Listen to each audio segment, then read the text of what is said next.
Question, fantasy sports fans, does it strike you as odd that the popularity of fantasy sports continues to grow, but the game itself never seems to change? Drafting players to be a part of your fantasy team is cool, but are you looking for something new? If you're a sports fan and you actively look for new ways to have fun and compete while watching sports, you gotta check out StatementGames.com. That's StatementGames.com. Statement Games is a new, simple, yet innovative form of sports gaming that is changing the way thousands of fans view sporting events. With Statement Games, you select player and game props or statements to compete in tournaments for prizes. Sign up for free using your Google or Facebook account. No credit card or debit card information is required. Try StatementGames.com today and watch how we take fantasy sports to the next level. StatementGames.com. That's StatementGames.com. Edward Lehman has been a trusted insurance advisor for over 16 years with insurance solutions for auto, home, commercial, life, and retirement. He's located at 54 Sunnyside Boulevard, Suite H in Plainview. That's just 1,000 feet south of 495. Local agent, local advice. The time to think about insurance is before you need it. So do yourself a favor and before you pay your next insurance bill, give Ed and his team a call, 516-935-3900, or visit him online at www.allstate.com/EL. Edward H. Lehman Insurance is your trusted insurance advisor. Be fearless at MMA Long Island and Seituha Karate. Located at 28 Colt Court in Ronkonkoma, MMA Long Island is the martial arts school for you if you want to learn combat-proven techniques, build confidence, discipline, and self-esteem while learning real martial arts to fight back against bullies, predators, and peer pressure. MMA Long Island offers group and private lessons for all ages and levels in traditional Goju-Ryu Karate, MMA, and self-defense. MMA Long Island is one of Long Island's most affordable martial arts schools. There are no promotion, belt, or membership fees, and family discounts are available. All classes are taught by 7th degree black belt Sensei John Benedict with over 30 years teaching experience. So whether you want to get in the ring or protect yourself and your family, MMA Long Island can help you reach your goals. Visit MMALongIsland.com. That's MMALongIsland.com or call or text 516-381-9660. That's 516-381-9660. Do current market conditions have you nervous? Our experienced team of financial professionals at Heritage Harbor Financial Associates understands that no two investors are alike. We all have different goals, needs, and appetites for risk. That's why the one-size-fits-all approach does not work, especially when planning for retirement. At Heritage Harbor Financial Associates, we analyze your unique investment style so that you can work toward your individual retirement goals on your terms. Heritage Harbor Financial Associates can help you take steps to reach your retirement goals by providing a wide array of financial products to fit your needs, even for the risk adverse. Give us a call at 631-331-6599 to learn more or to set up an appointment with one of our financial professionals. You can also find us on the web at hhfa.org or on Facebook at facebook.com/hhfa.org. Our number again is 631-331-6599. That's 631-331-6599. Investments in stock, bonds, and mutual funds and variable annuities are not FDIC insured and are subject to fluctuation in value and market risk, including loss of principal. Heritage Harbor Financial Associates offers securities through AXA Advisors LLC, New York, New York. Member FINRA, SIPC. Annuity and insurance products offered through AXA Network LLC. Of course my kid's in the right car seat. Well, I think he is. Yeah, my kid's in a booster seat. He was ready to move up. He is ready, right? Her car seat looks like the right size. There are probably rules on when to move up to a booster seat, aren't there? Rear facing, forward facing. I think I have it right. Car crashes are a leading killer of children 1 to 13. Are your children in the right car seat for their age and size? Don't think you know you know. Go to safercar.gov/the right seat. I know my child's in the right car seat, or else I wouldn't get in the driver's seat. Brought to you by the National Highway Traffic Safety Administration and the Ad Council. You don't usually get a stock tip from a 16-year-old, but I'm here to tell you about a different kind of stock. It's called Better Futures. A stock for social change that's not about making money. Instead, you invest to help students like me go to college. This is beyond a simple donation. It's the opportunity for America to invest in its kids and take an active stake in the future of the country. The return on your investment isn't money. What you get back is knowing you protected our potential. So one day, that potential can grow up to become surgeons and architects, executives and engineers, people who can change the future just by being a part of it. My name is Alicia, and I am your dividend. Invest in better futures with UNCF. Visit uncf.org/invest. A mind is a terrible thing to waste, but a wonderful thing to invest in. A public service announcement brought to you by UNCF and the Ad Council. This is Nnamdi Asamoah. I play football for the Philadelphia Eagles, but what I do off the field with United Way might be more important. I'm a volunteer tutor and mentor. Why? Because over 1 million kids a year drop out of school, and that's not okay. It takes 12 years to create a graduate, but it takes about the same time to create a dropout. And the difference between a child becoming one or the other could be me, or it could be you. Studies show that if we get to these kids earlier, their chances are better, and kids who read well by 3rd grade are more likely to graduate. So join me in United Way. Suit up and take the pledge. Become a volunteer reader, tutor, or mentor, because when a child succeeds, we all succeed. Give, advocate, volunteer, live united. Take the pledge at unitedway.org. Brought to you by United Way, the Ad Council, and the National Football League.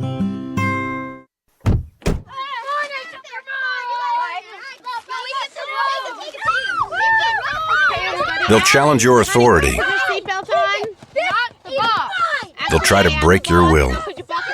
They'll push you to the edge of your sanity. Because that's what kids do. But this car is your territory, not theirs. Defend it. Who makes the payments? Who cleans it? Who drives it? You do. That's who. And in here, your word is law. So when you say you won't move until everyone's buckled up, you won't budge an inch. Until you hear that click. Never give up until they buckle up. A message from the National Highway Traffic Safety Administration and the Ad Council. For more information, visit safercar.gov/kidsbuckleup. Let's go inside the mind of a 10-year-old. I should have worn those earrings today. I like those earrings. Gabby has those awesome earrings. I need to ask her where she got those, but that's just what she would want me to do. I'll have Michaela ask her for me. Buckle up, Sarah. Yeah, but then Michaela will be like, why don't you just ask her yourself? That's just like Michaela. Sarah, buckle up. Michaela's such a great name. I wish I was called Michaela. There's like a dozen Sarahs in my class. Hey, we're not hitting the road until you buckle up, honey. Oh yeah, seatbelt. I forget sometimes because my brain is like busy, you know? I wonder if there's pizza at school today. Sometimes it can be tough to get through to your kids, but it's not impossible. Always make sure they're wearing their seatbelts, even on short drives. Remember, you have the keys, you have the power. Never give up until they buckle up. A message from the National Safety Administration and the Ad Council. Visit safercar.gov/kidsbuckleup for more information. Hi, this is Terry Crews, actor, former football player, game show host, father of 5, and all-around big dude. I'm also an expert on drama. I know all kinds of drama. There's the good kind that comes with having a house full of kids. There's the bad kind like season-ending injuries. There's the necessary kind like having an agent in Hollywood. And there's silly drama like the drama around my percolating pectorals. And then there's the drama you can skip. Skip the drama that comes with not having your high school diploma or equivalency. Find free adult education classes near you and finish your high school diploma. Visit finishyourdiploma.org. Or text diploma to 97779. Message and data rates may apply. Reply STOP to opt out. That's diploma to 97779. And leave the drama to actors like me. Brought to you by the Dollar General Literacy Foundation and the Ad Council. Adopt US Kids presents Multiple Choice Parenting. Your daughter just had her first breakup. Do you A, put yourself in her shoes, How could he do this to you? And for Sheila, she has split ends. B, console her. Oh, sweetie, this is going to happen a lot. 4, maybe 5 more times before you get married. C, take charge. Got to get this all straightened out. Give a little talking to, man to man, mano a mano. Hey, Steve! Is now a good time? No? Okay, no problem. Bye. Or D, help her find a new boyfriend. I know a great place to meet boys. The internet. Nice, single boys. Never mind. How about some ice cream? As a parent, there are no perfect answers. But you don't have to be perfect to be a perfect parent. Thousands of teens in foster care will love you just the same. For more information on how you can adopt, visit adoptuskids.org. A public service announcement from the U.S. Department of Health and Human Services, Adopt U.S. Kids, and the Ad Council. It's the Worldwide Sports Radio Network.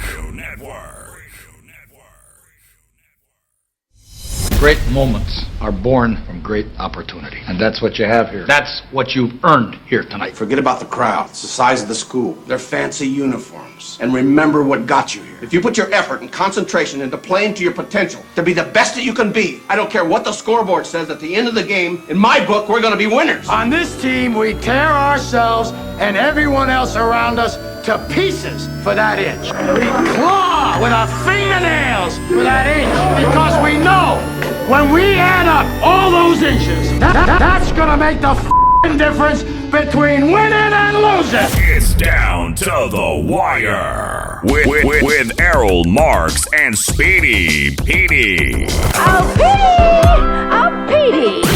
On the Worldwide Sports Radio Network. And we are back, ladies and gentlemen. This is Down to the Wire. I'm your host, Errol Marks, and my co-host, Mr. Speedy Petey. Remember, you can reach us by going to our website at www.worldwidesportsradio.com. And if you guys don't have our app, well, guys, download our app. All you have to do is go on the iOS store, which is the Apple store, and you go to WWSRN. If you don't have the app, download it. Or you go to Android and you go to Worldwide Sports Radio Network. Yes, on the Android, in the Play Store, Worldwide Sports Radio Network. We have a great show lined up today. We're going to be talking to FDU Knights head coach Rob DiToma. So we're going to talk to him very, very soon, in probably about 10 minutes. And a little bit later at 7 o'clock, we're going to be talking to Richmond Spiders baseball head coach Tracy Woodson. So we're going to talk a lot about the MLB. Tracy actually played for the last World Series champion Dodgers in 1988. So we're going to talk to him about his role over there with the Dodgers in their championship year. And we're going to talk about really what they're going to do with their teams moving forward and where they see themselves as baseball managers in the future. If in the major leagues or staying in the minors or going in, coaching.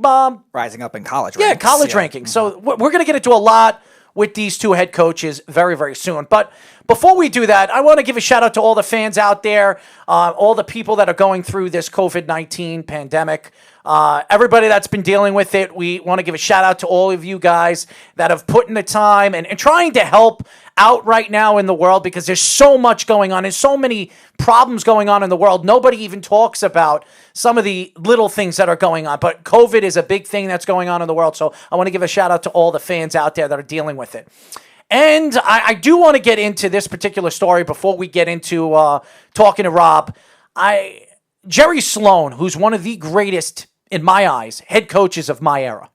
And I'm talking about the great Utah Jazz teams. I'm talking about the teams that played those Chicago Bulls in the 90s, the Karl Malones, the John Stocktons, even Jason Williams, and what we've seen with all the different, I'm sorry, not Jason Williams. Byron. No, the Williams that went to the Nets. I forget. Yeah, it is Jason Williams. I'm sorry, Jason Williams.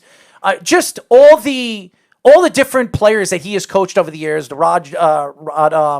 I'm sorry, not John Rod. Stockton. No, I said John Stockton. Carl Rudy Gobert. I'm sorry. Rudy Gobert and all the young players that have gone through the teams right now, the team of the Utah Jazz. But what makes Jerry Sloan so great wasn't the fact that he played against those great Chicago Bulls teams. It wasn't.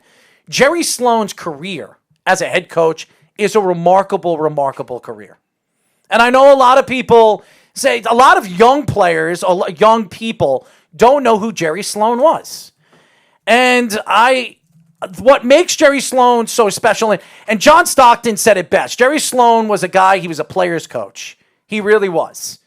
And this is a guy that's won a significant amount of basketball games in the NBA. He also played for the Bulls in the olden days. 66 to 76, he played for the Bulls with a shooting guard. Mm-hmm. Not a bad player, 14 points a game average for his career. Well, we're not even talking about the player and the player of his stature. It's the coach and who he was as a head coach. 2-time NBA All-Star, and we're going to go through what his career was for the NBA. 4-time NBA All-Defensive First Team. This was a great defensive player. 2-time NBA All-Defensive Second Team. Number 4, retired with the Chicago Bulls. So you talk about all the players that retired with the Chicago Bulls. One of them was Jerry Sloan. A guy that averaged 10,571 points in his career in the NBA, 5,615 rebounds, and 1,925 assists. And he was a great guy. He was a great defensive player. Led the league in steals a couple of years. I mean, this guy's career was remarkable. And even and I'm not even talking about as a player, as a head coach, this guy's remarkable career. How many wins did he have? Jerry Sloan have at a head coach? 1,221 wins and 803 losses. Shout out to Kenny for saying hello to us. So shout out to Kenny Rayner. Win percentage of 603 for his career. I don't care about his win percentage. What you're hearing right now is Jerry Sloan had over 1,000 wins as a head coach. How many coaches in NBA history had 1,000 wins as an NBA head coach? He's 4th all time. He's 4th all time. He's one of the greatest head coaches to ever coach in the NBA. And I know a lot of people knew he was sick. Parkinson is not a disease that is something that you can hide. One of the reasons why Jerry Sloan retired as an NBA head coach was because of Parkinson's. And we know about Michael J. Fox and all the big names that have had this disease and are still alive. Jerry Sloan, who I think died at the age, how old was he? I think he was 78. 78.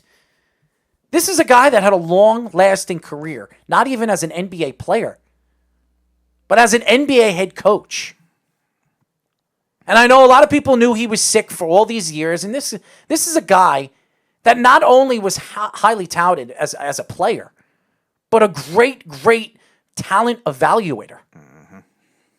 He understood talent and what the NBA needed. In the game where you needed a point guard and you needed a power forward or a center that can dominate the middle. Karl Malone was one of the greatest power forwards of all time. He's the 2nd highest scorer in NBA history. And John Stockton, who's one of the most underrated point guards that nobody even talks about it. Nobody even tries to put him in the whole storyline of who the top point guards of all time is. Some people put Isaiah Thomas. Some people put Steph Curry. Some people put Jason Kidd. Or even Allen Iverson. Magic Johnson. Nobody puts John Stockton there. Meanwhile, John Stockton leads the league all time in assists and steals.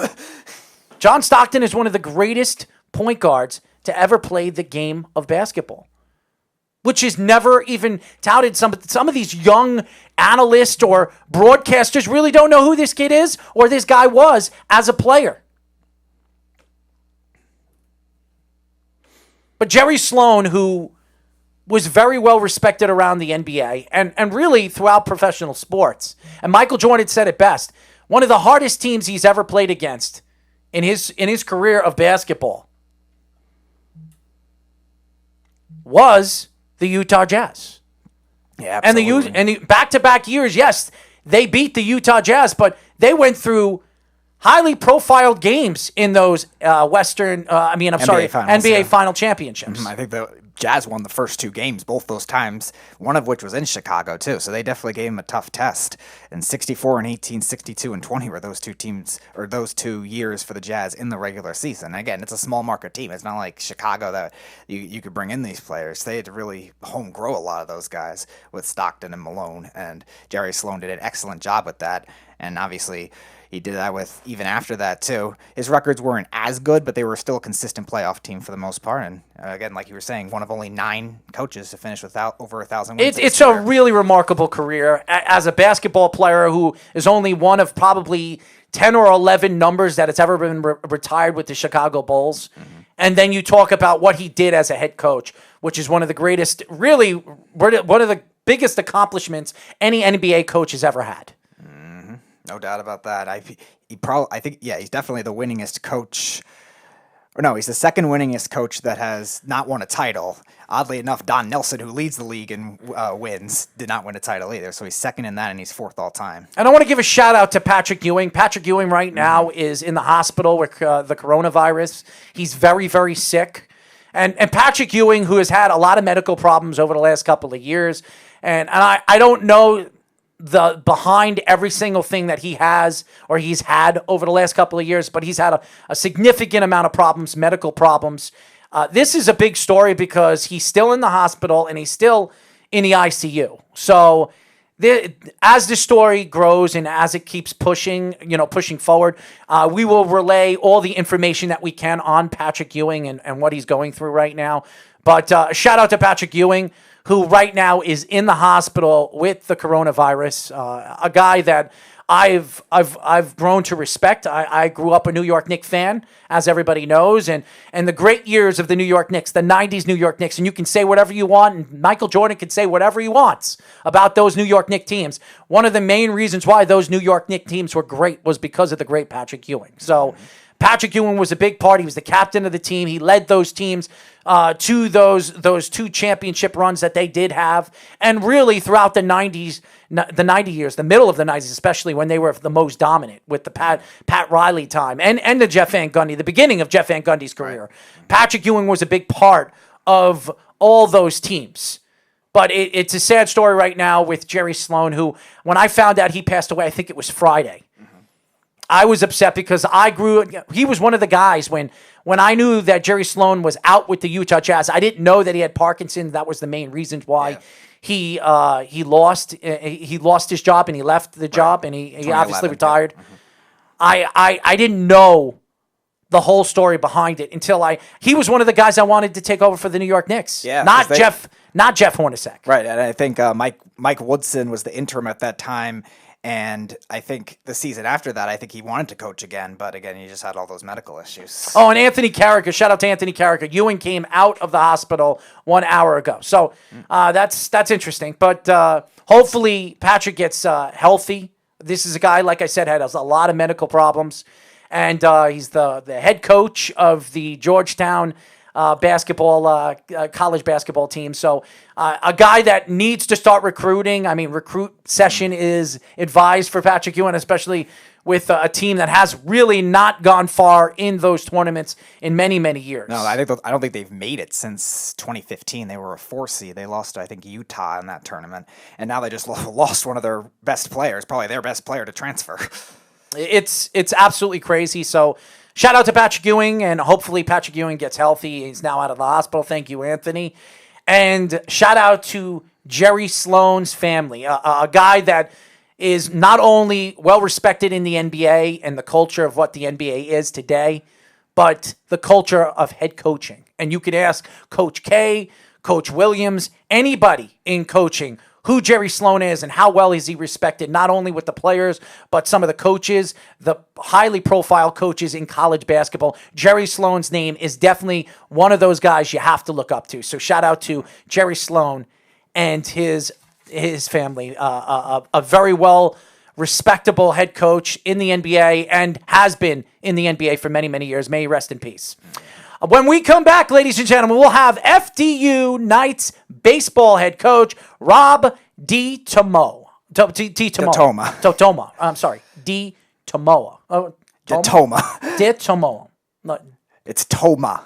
DiToma. There you go. All right, Speedy. You know, when we do have these guys on the show, you have to sound them out because, again, I'm reading off a sheet over here. So, DiToma.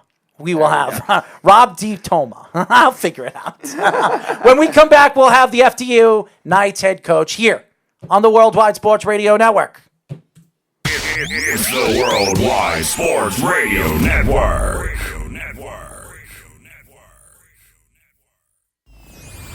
Attention, fantasy sports fans. Does it strike you as odd that the popularity of fantasy sports continues to grow, but the game itself never seems to change? Drafting players to be a part of your fantasy team is cool, but are you looking for something new? If you're a sports fan and you actively look for new ways to have fun and compete while watching sports, you gotta check out StatementGames.com. That's StatementGames.com. Statement Games is a new, simple, yet innovative form of sports gaming that is changing the way thousands of fans view sporting events. With Statement Games, you select player and game props or statements to compete in tournaments for prizes. Sign up for free using your Google or Facebook account. No credit card or debit card information is required. Try StatementGames.com today and watch how we take fantasy sports to the next level. StatementGames.com. That's StatementGames.com. This is Mario Andretti. You know me as a race car driver, but I'm also a Meals on Wheels volunteer. I've raced against the sport's biggest personalities, but I've never met more vibrant, amazing people than the seniors served by Meals on Wheels. As a volunteer, you deliver a hot, nutritious meal and a friendly hello to someone just like your mother, grandfather, or next-door neighbor. These seniors are inspiring people with incredible stories to share, and they love to see you. The smiles you get back are priceless. Delivering with Meals on Wheels is easy, and you don't have to drive like me for it to be quick. You can volunteer your lunch break once a week or just once a month. With 1 in 6 seniors facing hunger and many more living in isolation, your lunch break can make a real difference. So, America, let's do lunch. Volunteer your lunch break at americaletsdolunch.org. This message brought to you by Meals on Wheels America and the Ad Council. Okay, Simon, what are you wearing right now? Nothing. That's right. And what do people normally wear? Clothes. Exactly. So now Mommy's going to teach you how to dress yourself. Clothes keep us warm, they look good, and if we go out without them, the neighbors will talk. So it's important to know how to get dressed. Here's how it's done. Underwear always comes first, name tag at the back, then pants, then shirt. Get the first button in the right hole or you have to start all over. If you're wearing a tie, it goes over, round, through, and pull tight. Tuck your shirt into your pants and zip up your fly. Socks going first, then shoes right on right, left on left. With shoelaces, just take the ends, cross them over, switch the loops. The rabbit goes down the hole, pull tight, and you're left with bunny ears. I love bunnies. Good to know. Now remember, spots don't go with stripes, socks don't go with sandals, and if you've tucked in your shirt, wear a belt. Got it? Why are your pants on your head? Most parenting is hard to do in just 2 minutes. But spending just 2 minutes twice a day making sure they brush their teeth is easier and could help save them from a lifetime of tooth pain. For fun 2-minute videos to watch while brushing, visit 2min2x.org. That's 2min2x.org. A message from the Partnership for Healthy Mouths, Healthy Lives, and the Ad Council. It's the Worldwide Sports Radio Network. You're listening to Down to the Wire on the Worldwide Sports Radio Network.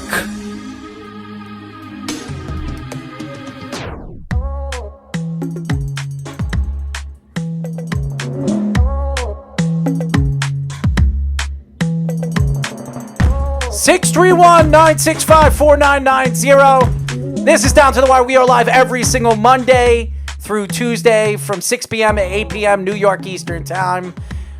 Man, happy Memorial Day. It's been a long, long day. I'll tell you this right now. Holidays just get me eerie, and I'll tell you why. Not only because of this pandemic, I'm stuck in my house. And besides going to the studio and really putting the time in for doing the show, it's really just, it upsets me. It really does. The world upsets me right now here on Long Island, New York. But anyways, I don't think anybody gives a crap about what I think. Anyways, as you guys know, this is Down to the Wire. We are live. Remember, you can call us and go to our website at www.worldwidesportsradio.com and go on our app, guys. If you don't have our app, go on Android, go on iOS. On iOS, WWSRN. On Android, Worldwide Sports Radio Network. We have our first guest of the day, and I know a lot of people don't know who this is, but I was very interested, and when I got a shout out from Ricky saying that we're going to have this guy on the show, Ricky and Jillian, shout out to our social media guys that really get us kicking and really what we do best on our interviews. This guy, they really wanted me to interview this guy, and I was very intrigued when I read a little bit about this guy. We are now talking to FDU Knights head coach, Rob DiToma. So what's going on, Rob? How are you? Hey, happy Memorial Day. Thanks for having me on, guys. Absolutely. It's been an interesting day, especially really. I know a lot of people are having these barbecues and the social distancing. They have their DJs on these floats or whatever the heck they have here on Long Island. It gets a little annoying when you can't really hang out with you and your own family.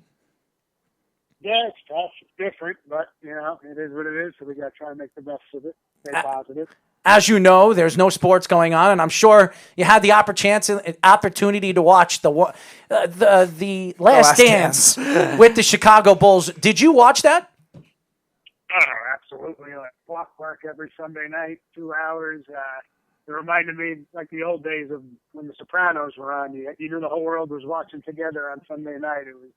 And I grew up a Michael Jordan fan, even though I grew up in New York. So it was awesome to relive some of those days and learn some new things I didn't know from when I was a little younger.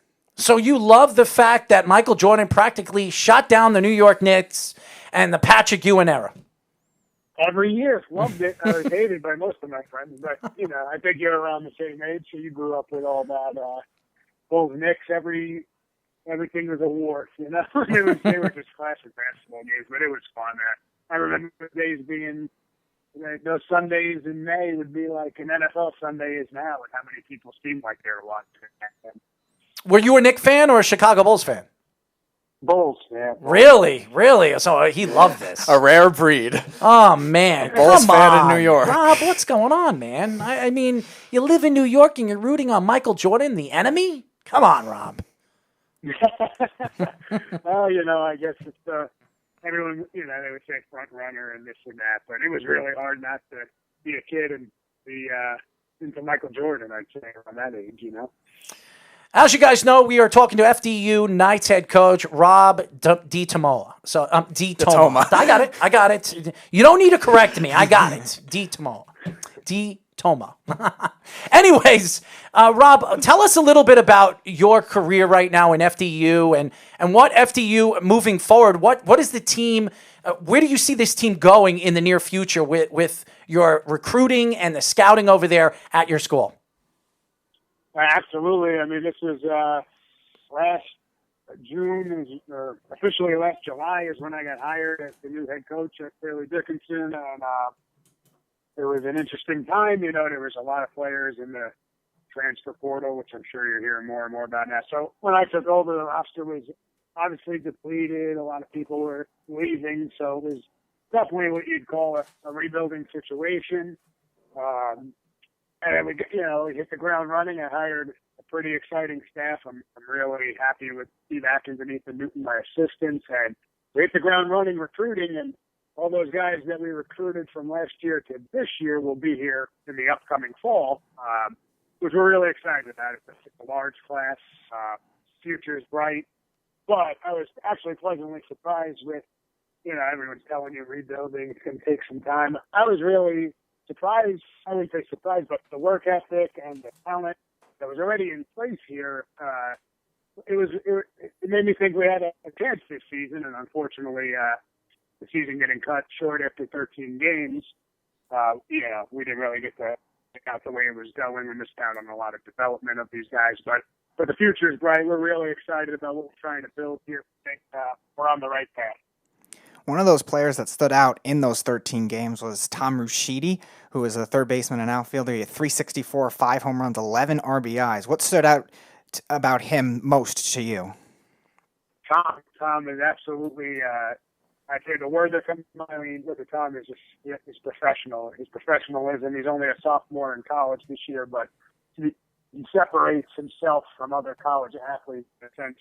He carries himself like other players I have coached that have gone on to be drafted and play pro ball. It's a business, they show up, they get their job done, but they're also team guys. And he's a power. He's definitely an outfielder. We put him at third base a little this year at necessity, and shows you what kind of team guy he is. Because he had played there pretty much since he was did a little league, but he was willing to do whatever was best for the team. But he's a power hitting lefty. I mean, opening day, he hit 3 home runs on opening day, which was exciting. And as a first year head coach, that made day one a lot easier when you see those 3 balls thrown over the fence. But all in all, he's an offensive talent.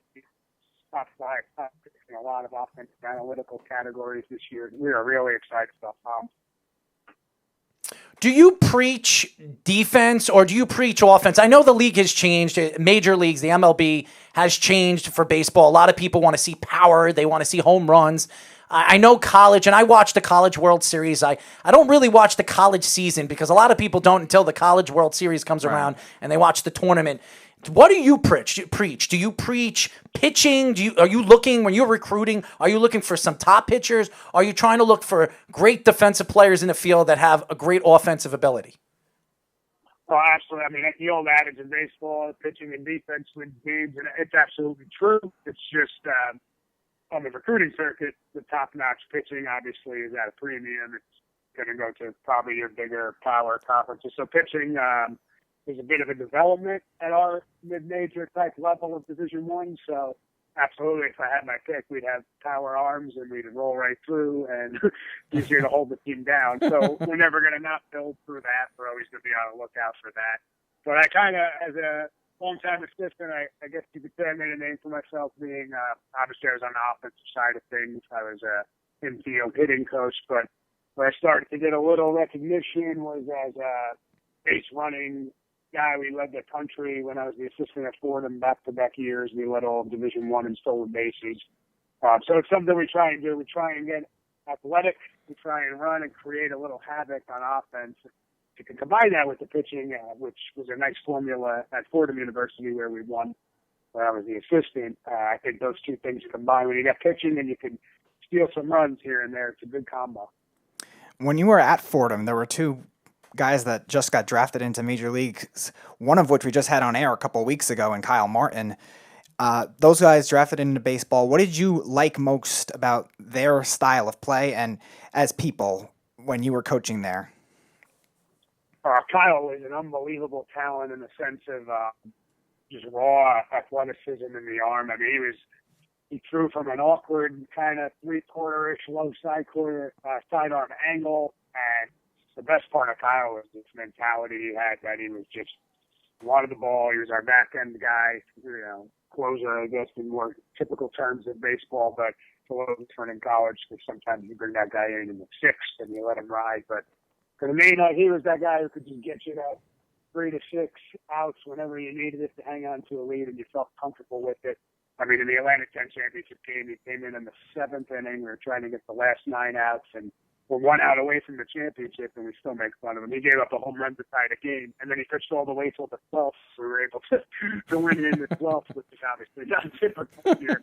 Closer, but you don't hold anything back on the team. But it speaks to what Kyle was. Like most of the guys that I've been fortunate enough to get drafted and climb, it's an unbelievable, like I said about Tom, it's just this professionalism that you ask them to do something and you never have to worry if they're going to do it. You didn't even have to be there. They have such a plan, a regimented work ethic that they're able to attack each day, whether a coach is there or not. And a lot of times you're just, needless to say, you're along for the ride. You give them advice, pointers, but it's unbelievable what those kids were able to accomplish, especially Kyle. We are talking to FDU Knights head coach Rob DiToma. There you go. Round of applause, ladies and gentlemen. Tell him what he won, Bob. Absolutely nothing. One of our fans is actually on our feed, and he wants me to let you know that down in Florida, graduating right now, they have 2 solid lefties right now, sophomores, that are going to be graduating next year. So if you want to go scouting, I could get you all that information. He says they're good lefties right now in their school. So, yeah, I think all the help we can get nationally, East Coast, West Coast, anybody who we're always out there looking. Oh, so you guys know he'll give you all his information after this interview. If you want to reach out to Rob would absolutely love to hear about these pitchers. But as a baseball player of my own, and I was a baseball player growing up as a center fielder, what I learned as a leadoff hitter was bunt the ball, try to get on base, and use your legs to steal bases and try to get into scoring position so you give the person in the batter's box an opportunity to get an RBI. Now, do you preach that, or do you preach a different style of ball? Especially with the league has transitioning with power, like I was saying.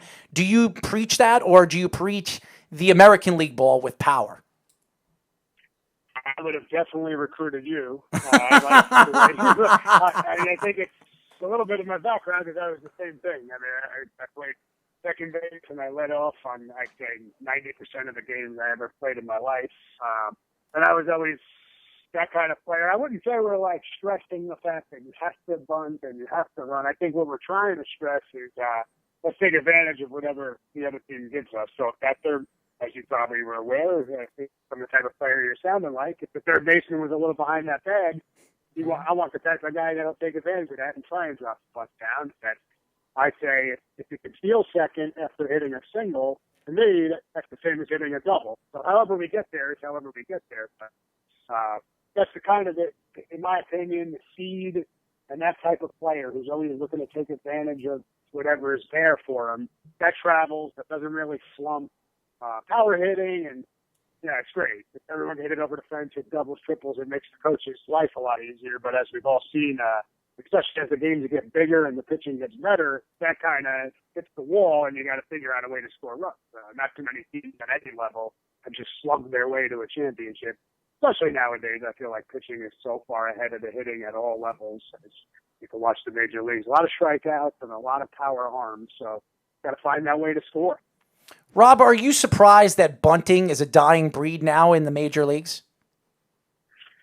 Not so much just because if you know kind of how the economics of baseball works and with all the sabermetric stuff. I mean, the game we play in college is much different. Like we're willing to the risk of giving up an out to create a run, where in the major leagues, they don't want to give up an out because, the way the game is now, it's power arms, power bat. Any guy can really hit the 3-run homer at any given time. So sometimes it doesn't make a lot of logical sense to give up an out, just to move a guy along when you're assuming maybe 7 out of 9 guys in the lineup can hit the ball over the fence at any given time.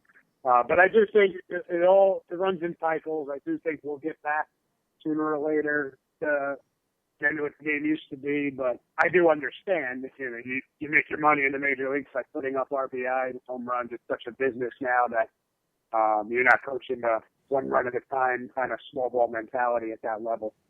In addition to what you just mentioned, are there any other significant differences between college baseball and even pro baseball, either at the major league level or the minor league level? And also, as a coach of a non-Power 5 conference, are there any, when you're playing a Power 5 school or a big school, what strategies and concepts do you use maybe to try to do different things when you don't have as much talent as the other teams?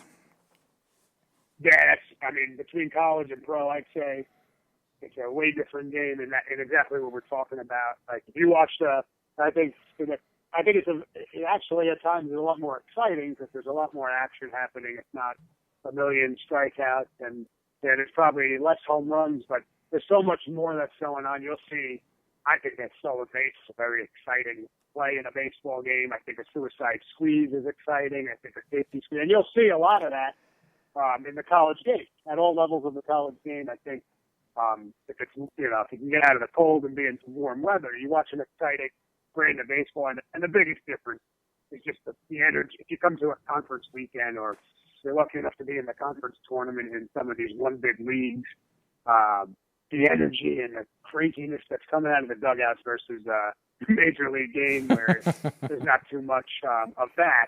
And, but if you watch, it gets really close when you watch like Game 7 of the World or any Major League Baseball playoff game. Because now you start seeing the intensity and the importance of every 90 feet, and all of a sudden guys do bunt and they know how to run the bases. For us, it's definitely our season is a sprint as far as 24 to 27 conference games that decide who gets in the playoff. And then your tournament, which is usually a double elimination for 6 teams. So you're intense while at the major league level, it's more of a marathon. You can't play at that same level of intensity for 6 months.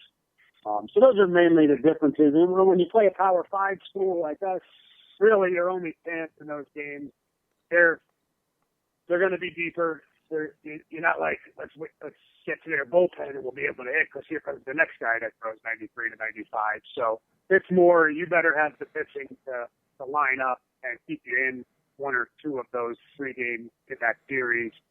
We played Kansas State this year, and we just didn't have the depth of pitching to hang in there. We'd hang in for 4 or 5 innings, and then you couldn't stay in it. And it was a little bit over our heads talent-wise. But past teams I've coached, we've had the pitching, and we've hung in there. We've played LSU, we've played Southern Cal, and they've been baseball games. So that's mainly the difference. So it's depth.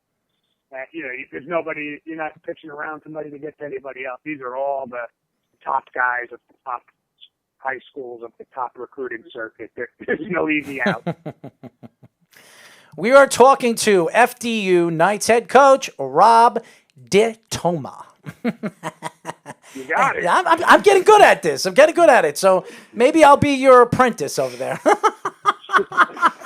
How do you pronounce his name now? Anyways, what were your thoughts with the Houston Astros? I mean, this whole, I guess you can say, electronic sign stealing. I would say about cheating, and a lot of people call it cheating, but this has been going on for a long, long time in baseball.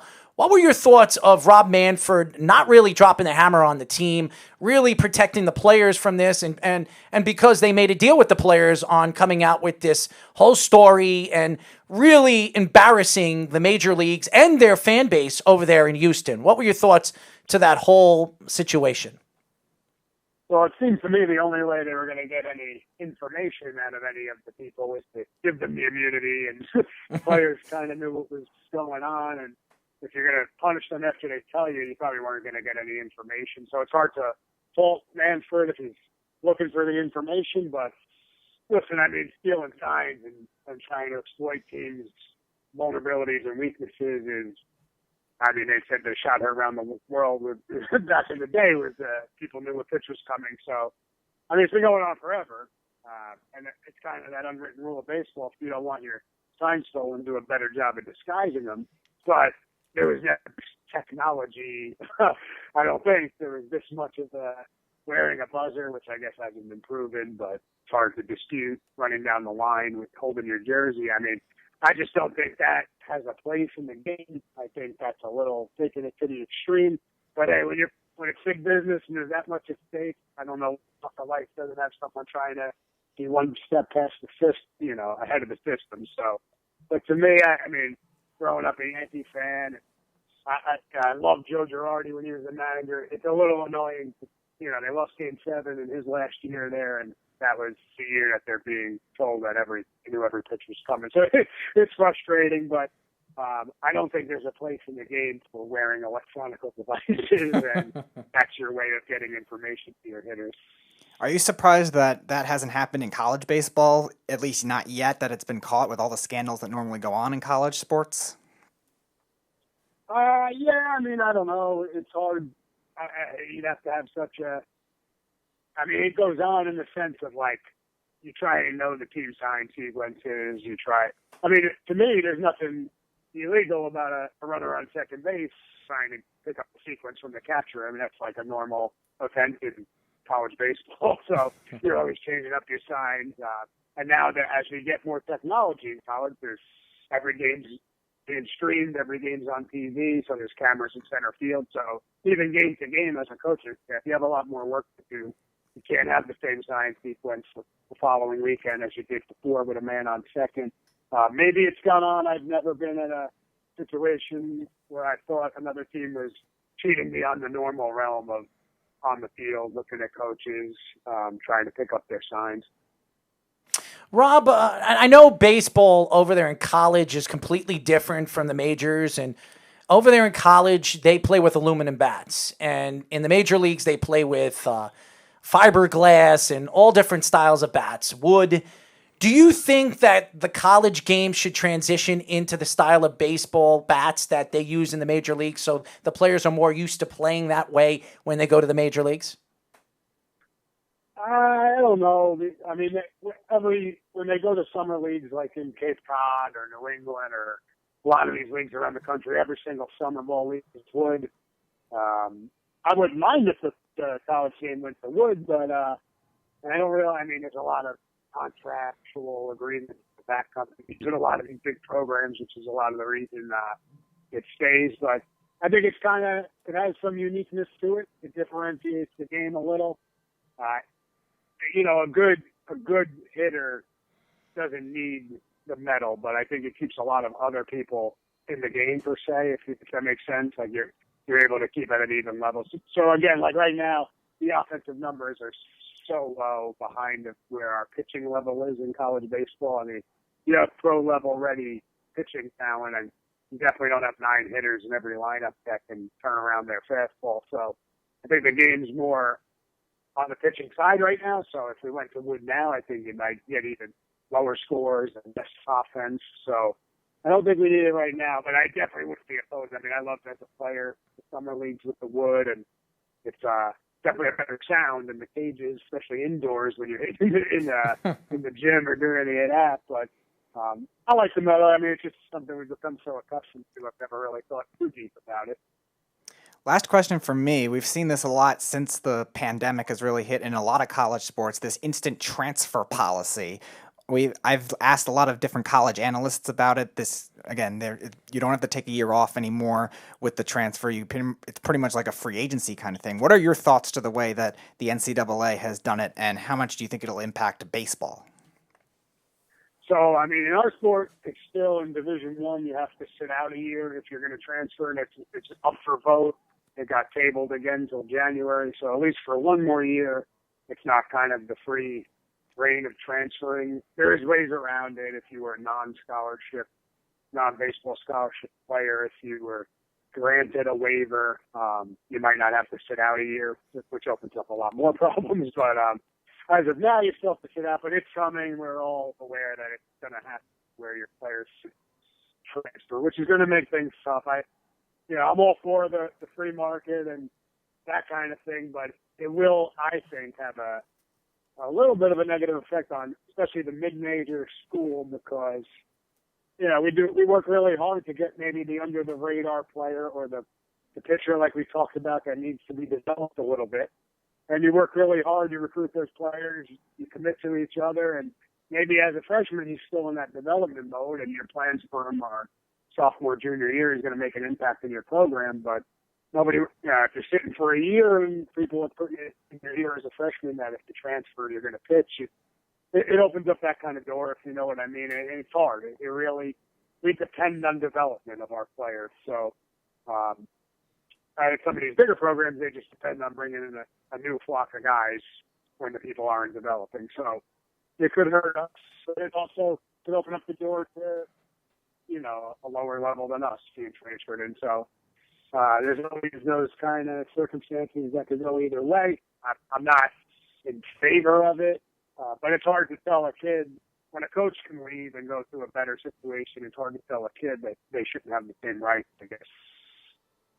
Rob, last question for me. Were you upset or do you agree with the NCAA cancellation because of this pandemic? Do I agree if they should have canceled the season? Yes. Yeah, I mean, at the time, obviously, we were like, this is a little crazy, a little premature. But who knew? I mean, it's still going on. I haven't really been able to leave my place in 3 months. So, I mean, obviously, I think they made the right call. And I think, obviously, once Gobert that night, and once they stopped the NBA season, I knew we were in trouble. I knew we weren't going to much. I wish it was more of a holding pattern, but it was so many moving parts to that because you have people from all over the country on your campus, and how do you get them home, and how do you bring them back? And so as time grew, I really started to understand. And now we're all just, we're turning the page to next year and trying to figure out the best way, as I'm sure you guys follow. Of course. To get kids back on campus and get started again. And that's my biggest concern now. But I think everyone made the right call when it was time to shut down, just because it seemed like so many people were caught off guard here. We didn't know what was happening nationally. But I was obviously the safest and smartest move at the time. Rob, why don't you tell the fans how they can reach you on social media if you have anybody that all the fans out there that that Rob could go out there to Florida or California, Sacramento, wherever you guys are. If you want to reach out to Rob and get him some of the athletes or some of the players that you'd be interested or he'd be interested in possibly going to scout, reach out to him. How could they reach out to you? I'm on Twitter. It's RDITOMA 19, the number 19. So at RDiToma 19, and obviously FDU Night Space has a Twitter handle. We have our athletics website, where my email address is, which is just rditoma@fdu.edu. I mean, it's not hard. If you want to find us, you'll find me. I try and get back to everybody as much as I can. But, it's an interesting time, especially in recruiting. So never feel like questions are going to bother anybody. We're here to help, and I'd love to hear from anyone who's interested in our program, that's for sure. Rob, thank you for joining us. We'd love to get you on again when the season does start again next year or this coming year. If there's a baseball season, we'd love to get you on and talk about FDU and where they're heading, as far as I'm concerned, in baseball. Yeah, anytime you guys call me on, I'd love to talk about our program. I think the future's bright. Oh, and we've been reading a lot about you guys, so we're very excited. We actually talked to Mr. Martin's last week. It was last week? Kyle Martin was 2 weeks ago, yeah. 2 weeks ago, and we talked to him, and he spoke nothing but high praise of you and your program. So one of our social media people actually reached out to us and said, let's reach out to his coach and interview his coach. So you gave us some great insight of what's going on in the college rankings and what you thought about the whole Astros situation. So we really appreciate you joining us. Thanks, guys. I appreciate it. Hopefully, good luck with the show. Good luck with Coach Woodson. He's a great guy. Oh, we're looking forward to interviewing him very, very soon. I think it's 7:00, right? Yep. So we'll have Coach Woodson on, and we'd love to hear his intake of 1988 with his Dodger years and winning that World Series and where he sees his Spiders going in the near future. So thanks, Rob. All right, guys. Take care. Thank you. Rob DiToma. Yes, I got it right. Third time in a row. Yes, it was good. It was good. Great interview, by the way. When we come back, we'll get more into what's going on in the MLB next, and then we're going to have our next guest, Richmond Spiders baseball head coach, Tracy Woodson, here on Down to the Wire. You're listening to the Worldwide Sports Radio Network. Edward Lehman has been a trusted insurance advisor for over 16 years with insurance solutions for auto, home, commercial, life, and retirement. He's located at 54 Sunnyside Boulevard, Suite H in Plainview. That's just 1,000 feet south of 495. Local agent, local advice. The time to think about insurance is before you need it. So do yourself a favor and before you pay your next insurance bill, give Ed and his team a call, 516-935-3900, or visit him online at www.allstate.com/EL. Edward H. Lehman Insurance is your trusted insurance advisor. Take a look under your bed. Find stuff under there? What about jobs? No? Now try your basement. There's a pair of overalls that overall you're not so into anymore.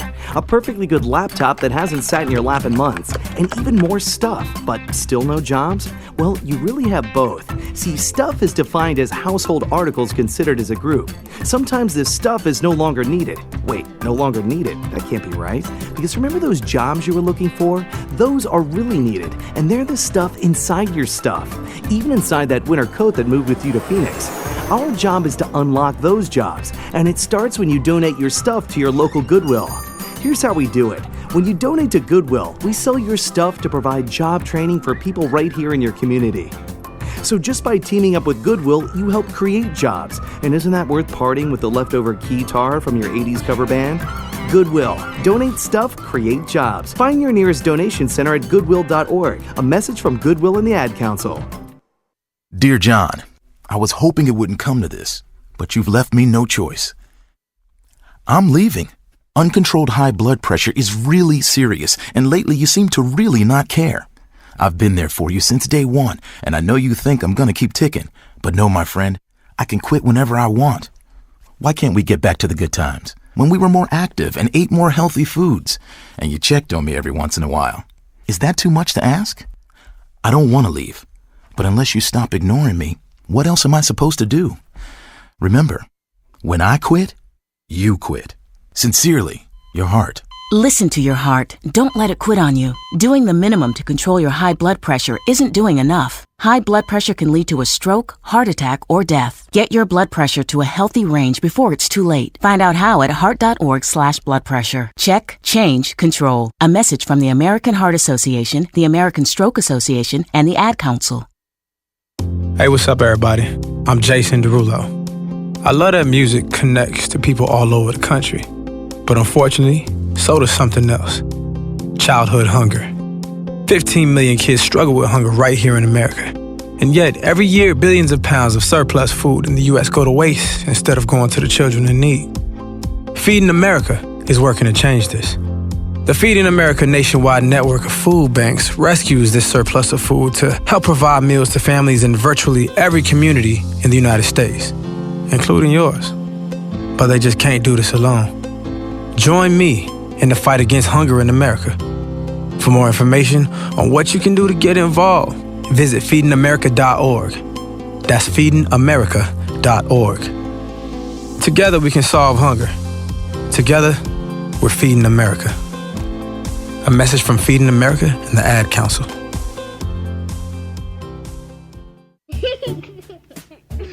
Hey everyone. Let's all stop what we're doing right now and take a moment. That felt good, huh? Just like that, we had a nice special sort of moment together. Of course, they don't all need to be quiet moments to be special. They could be loud moments, goofy moments, sporty moments, dorky moments. Moments where we talk or walk or just hang out. It doesn't really matter. They all count. Because every time dads like us take a moment like that to spend with our kids, well, it's pretty momentous. Sounds like somebody agrees. So let's take a moment to make a moment. Today, call 877-4DAD-411 or visit fatherhood.gov. Brought to you by the U.S. Department of Health and Human Services and the Ad Council. Music is a bridge between the material and the spiritual. My name is Harvey Lauer, and I'm 82. As a blind person, you have to be aware that nobody can tell you what you can or can't do. You really have to try things. My folks got me a little radio in 1940, and that was the best Christmas present I ever got. When I was 11 years old is when I started to play music, play the piano, and then the accordion, and then the cello. My wife, who was also blind, was a good cook. When she died, that's when I started Meals on Wheels. America, let's do lunch. 1 in 6 seniors faces the threat of hunger, and millions more live in isolation. Drop off a hot meal and say a quick hello. Volunteer for Meals on Wheels by donating your lunch at letsdolunch.org. This message brought to you by Meals on Wheels America and the Ad Council. It's the Worldwide Sports Radio Network. You're listening to Down to the Wire on the Worldwide Sports Radio Network.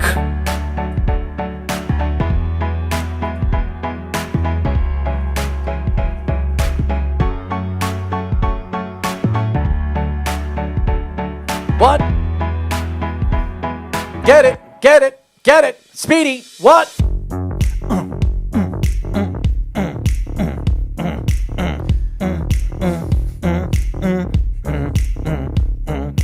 Dun dun dun dun dun dun dun dun dun dun dun dun dun dun dun dun doom doom doom doom doom doom doom doom. Snug the cat is a pain in the butt. What? 631-965-4990. Here we go. This is Down to the Wire. As you guys know, we are live Monday and Tuesday, 6 to 8, New York Eastern Standard Time, and I'm gonna tell you that I like to run. Come on. Yeah. www.worldwidesportsradio.com. I am not a rapper, ladies and gentlemen. I'm just a talk show host. I like to have a little fun. As you guys know, we are always live Monday through Friday, and we have some great shows. Shout out to Ryan Hickey on his great, fabulous show this morning on the Morning Boys. He gave us some good intake of onside kicks, and really what everything is going on in sports. And there are things going on in sports. It's just not what we expect at this time of year when we talk about the March Madness that we've missed and the NHL and NBA playoffs, which we'll get into a little bit later in the show, and we definitely got to get into that. But this particular story for the New York Jets, and I know I said we were going to get into baseball. We're going to push that off until we're done with our interview with Tracy Woodson. I do want to get into this story because the Jets added a backup quarterback this weekend to the New York Jets roster, and it's no other than Super Bowl champion Joe Flacco. And I love this move by the New York Jets and Joe Douglas. Not the fact that you're only paying him $1.5 million, and this guy will probably be one of the best backups in the NFL right now. This is a guy that can help Sam Darnold grow. And Joe Douglas, who comes from the Baltimore Ravens organization, who was a part of drafting Joe Flacco in the time that he was drafted, it gives them a reliable source for a young quarterback to go to, which he didn't have last year. And I don't want to hear about Trevor Siemian. Trevor Siemian is a quarterback. He was a backup quarterback his whole career. This guy was a 7th round draft pick, and he never won anything. Yeah. Joe Flacco won a Super Bowl. Joe Flacco was a Super Bowl MVP. This is a guy that was a big part of the reason why the Baltimore Ravens won a Super Bowl. That was one of the best postseason performances you'll ever see from a quarterback, the one he put up in 2012 when they were a 4 seed. It gives the Jets a quarterback that's going to help this young guy really start to develop under Adam Gase's offense. And I know Joe Flacco didn't play under Adam Gase, but he understands the fast-paced offense that Adam likes to run, and he likes to use the running game. And what did the Baltimore Ravens love to do? They love to run the ball. It seemed like when Flacco was there, besides Ray Rice, who was really the only feature back they had, they kept rotating different backs too. So Flacco had to deal with all that when it was 1 year of Justin Forsett and then Lorenzo Taliaferro, Alex Collins. He had to deal with all that. So if Adam Gase rotates the running backs like we know him to do, he'll be used to that. It's going to help the New York Jets, especially if Sam gets hurt again this year. This is a problem the Jets have had year in and year out with the quarterback position. And they like to bring in veteran quarterbacks for under Sam Darnold over the last couple of years, and it has worked, and it has helped Sam development. So I think that bringing in Joe Flacco, a guy that's won a Super Bowl, that has the background of a championship competitive player, well, it's going to help this kid grow. It's going to help some of the older players and younger players, especially C.J. Mosley, who played with Joe Flacco over the last couple of years before he came to the New York Jets. Rashad Perriman, too. Yeah, so it gives them a little bit of a voice, not only in the locker rooms, but it helps Sam Darnold out that he has somebody that he can trust on the bench that can give him some information if he can't answer the questions or the play calling and the audibles at the line of scrimmage. Joe Flacco can absolutely help him. So I think this was a great Jets move, and just hope that Sam Darnold could stay on his 2 feet, that you don't have the opportunity to see a guy like Flacco this coming year. But even so, it's a better insurance policy than what they had last year. So if Darnold does get that injury-prone label, I know last year was more of a freak thing with the mono, but he was hurt the year before. So if he gets that injury-prone label, at least they have a very suitable backup. A reliable quarterback who could play the offense and could help out if Sam can't play a game or two this year. I hope that doesn't happen. I hope Sam plays for 16 games because the Jets need it. They absolutely need a guy that's going to be reliable year in and year out, which Sam has not been the first 2 years of his career. Hopefully we get an opportunity to see Sam really grow at the position with the New York Jets, and bringing in Joe Flacco as a backup only helps them in the future, especially if they decide to bring him back another year, because Joe says he wants to play 2 or 3 more years. So I don't think he'll ever be a starting quarterback in the league again, but to be a qualified backup quarterback for the future, especially for the New York Jets, it only helps the Jets and the organization grow as they move forward, Joe Douglas as the GM. Especially, too, with him being a very different type of quarterback than Darnold was in his prime, too. He can help grow in terms of those other areas as well. We have our first caller of the day, and I know everybody knows this guy, and we know him as Jeff, a.k.a. Jeff from Tampa. What's going on, Jeff? Only Jets fans can do this, right? Like, only Jets fans can spin Joe Flacco. The Joe Flacco signing is being a good thing. Like, how does anyone... How could you not think Joe Flacco is not a good signing for $1.5 million as a backup? Okay, well, he lost his job to a guy that couldn't throw 2 years ago, right? Because at the time, Lamar Jackson wasn't an MVP. In Lamar Jackson's rookie season, he was a quarterback that couldn't throw the football. Jeff, are you on your headset? Are you on your headset? There you go. I think we're going to get you better. There you are. That's better. That's better. Go ahead. His couldn't throw 2 years ago. Then he went to the Broncos and was so terrible that he couldn't even beat out a bad Drew Lock for the Broncos job.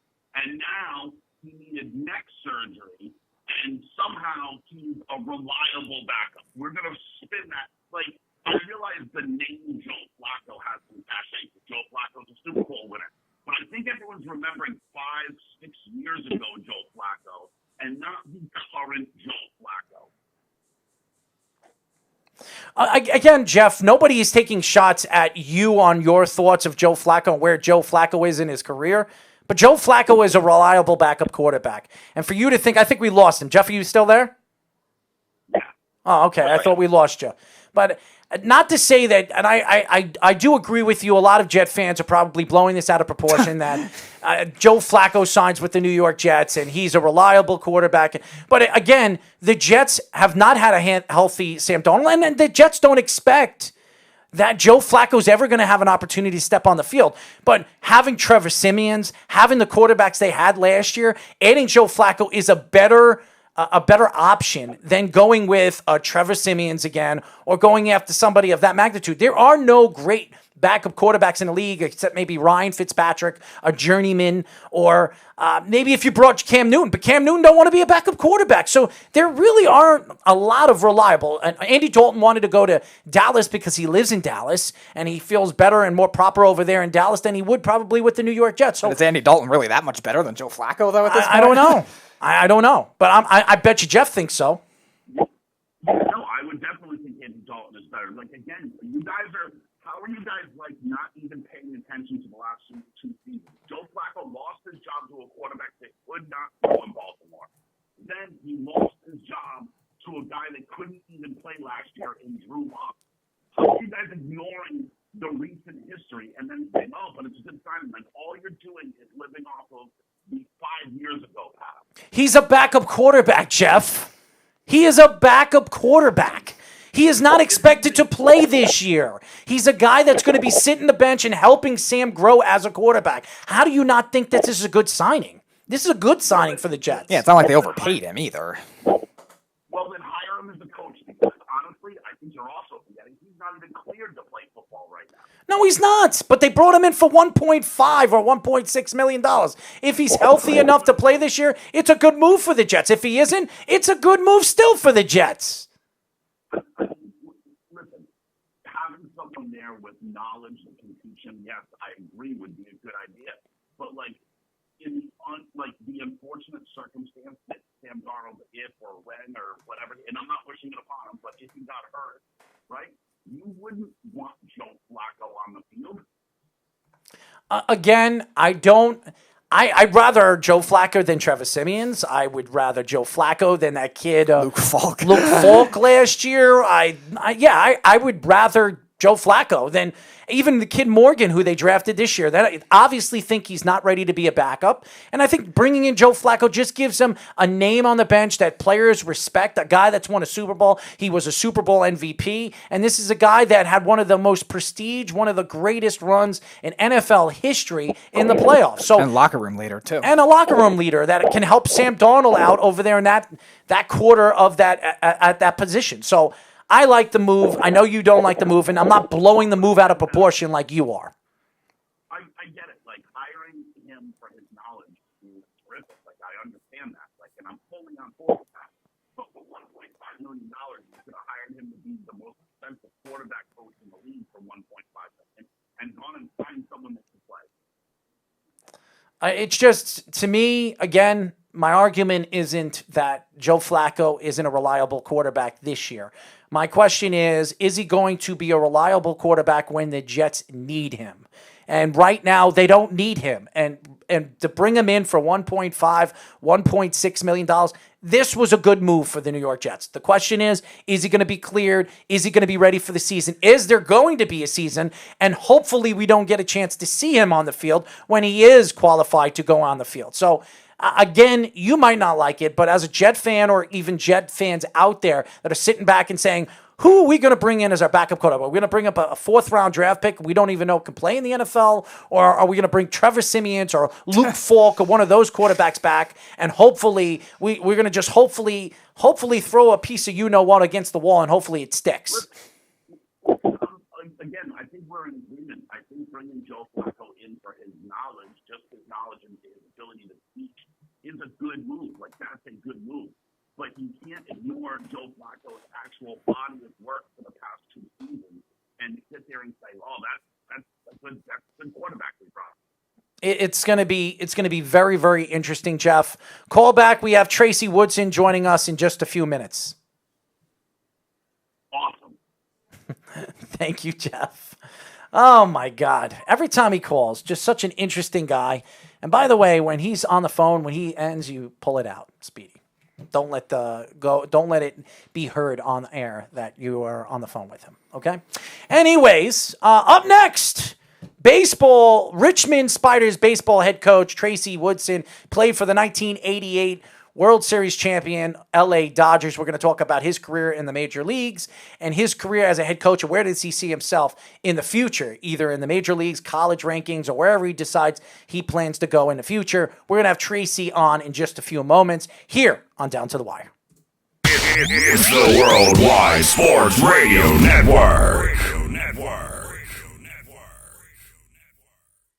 Be fearless at MMA Long Island and Setuha Karate. Located at 28 Colt Court in Ronkonkoma, MMA Long Island is the martial arts school for you if you want to learn combat-proven techniques, build confidence, discipline, and self-esteem while learning real martial arts to fight back against bullies, predators, and peer pressure. MMA Long Island offers group and private lessons for all ages and levels in traditional Goju-Ryu Karate, MMA, and self-defense. MMA Long Island is one of Long Island's most affordable martial arts schools. There are no promotion, belt, or membership fees, and family discounts are available. All classes are taught by 7th degree black belt Sensei John Benedict with over 30 years teaching experience. So whether you want to get in the ring or protect yourself and your family, MMA Long Island can help you reach your goals. Visit MMALongIsland.com. That's MMALongIsland.com or call or text 516-381-9660. That's 516-381-9660. Ranger Station, Ranger speaking. Hi, I'd like to report a bear hug. Uh-huh, okay. Well, we were building a bonfire, and I saw some, dry brush and leaves around, so, I said to move the bonfire somewhere else, and out of nowhere, Smokey Bear shows up and hugs me.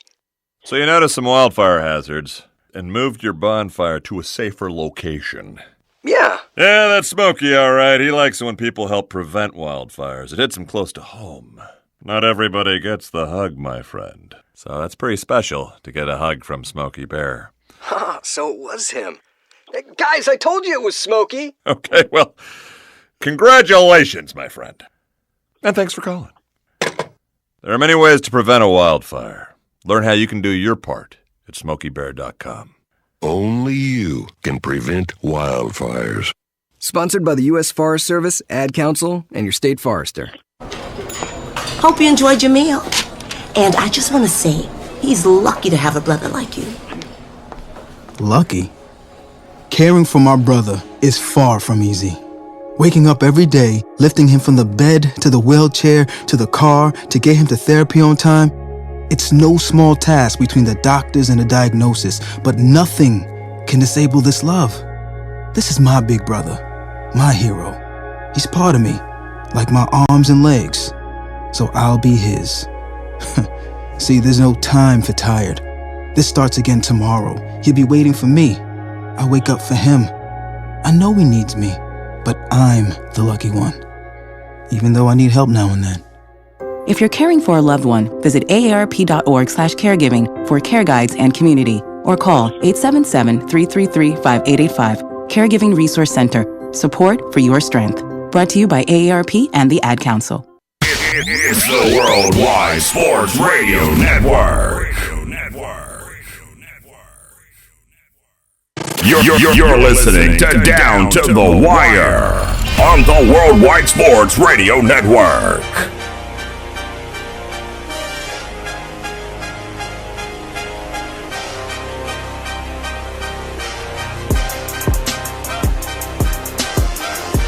631-965-4990. This is Down to the Wire. We are live every single Monday through Tuesday from 6 p.m. to 8 p.m. New York Eastern Time, as you guys know. Remember, you can call us at 631-965-4990.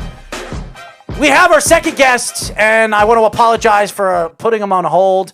It's just been a crazy, crazy day, and this is a guy that's been very well touted and really as a head coach in the college rankings, and we are now talking to Richmond Spiders baseball head coach, Tracy Woodson. What's going on, Tracy? How you doing, guys?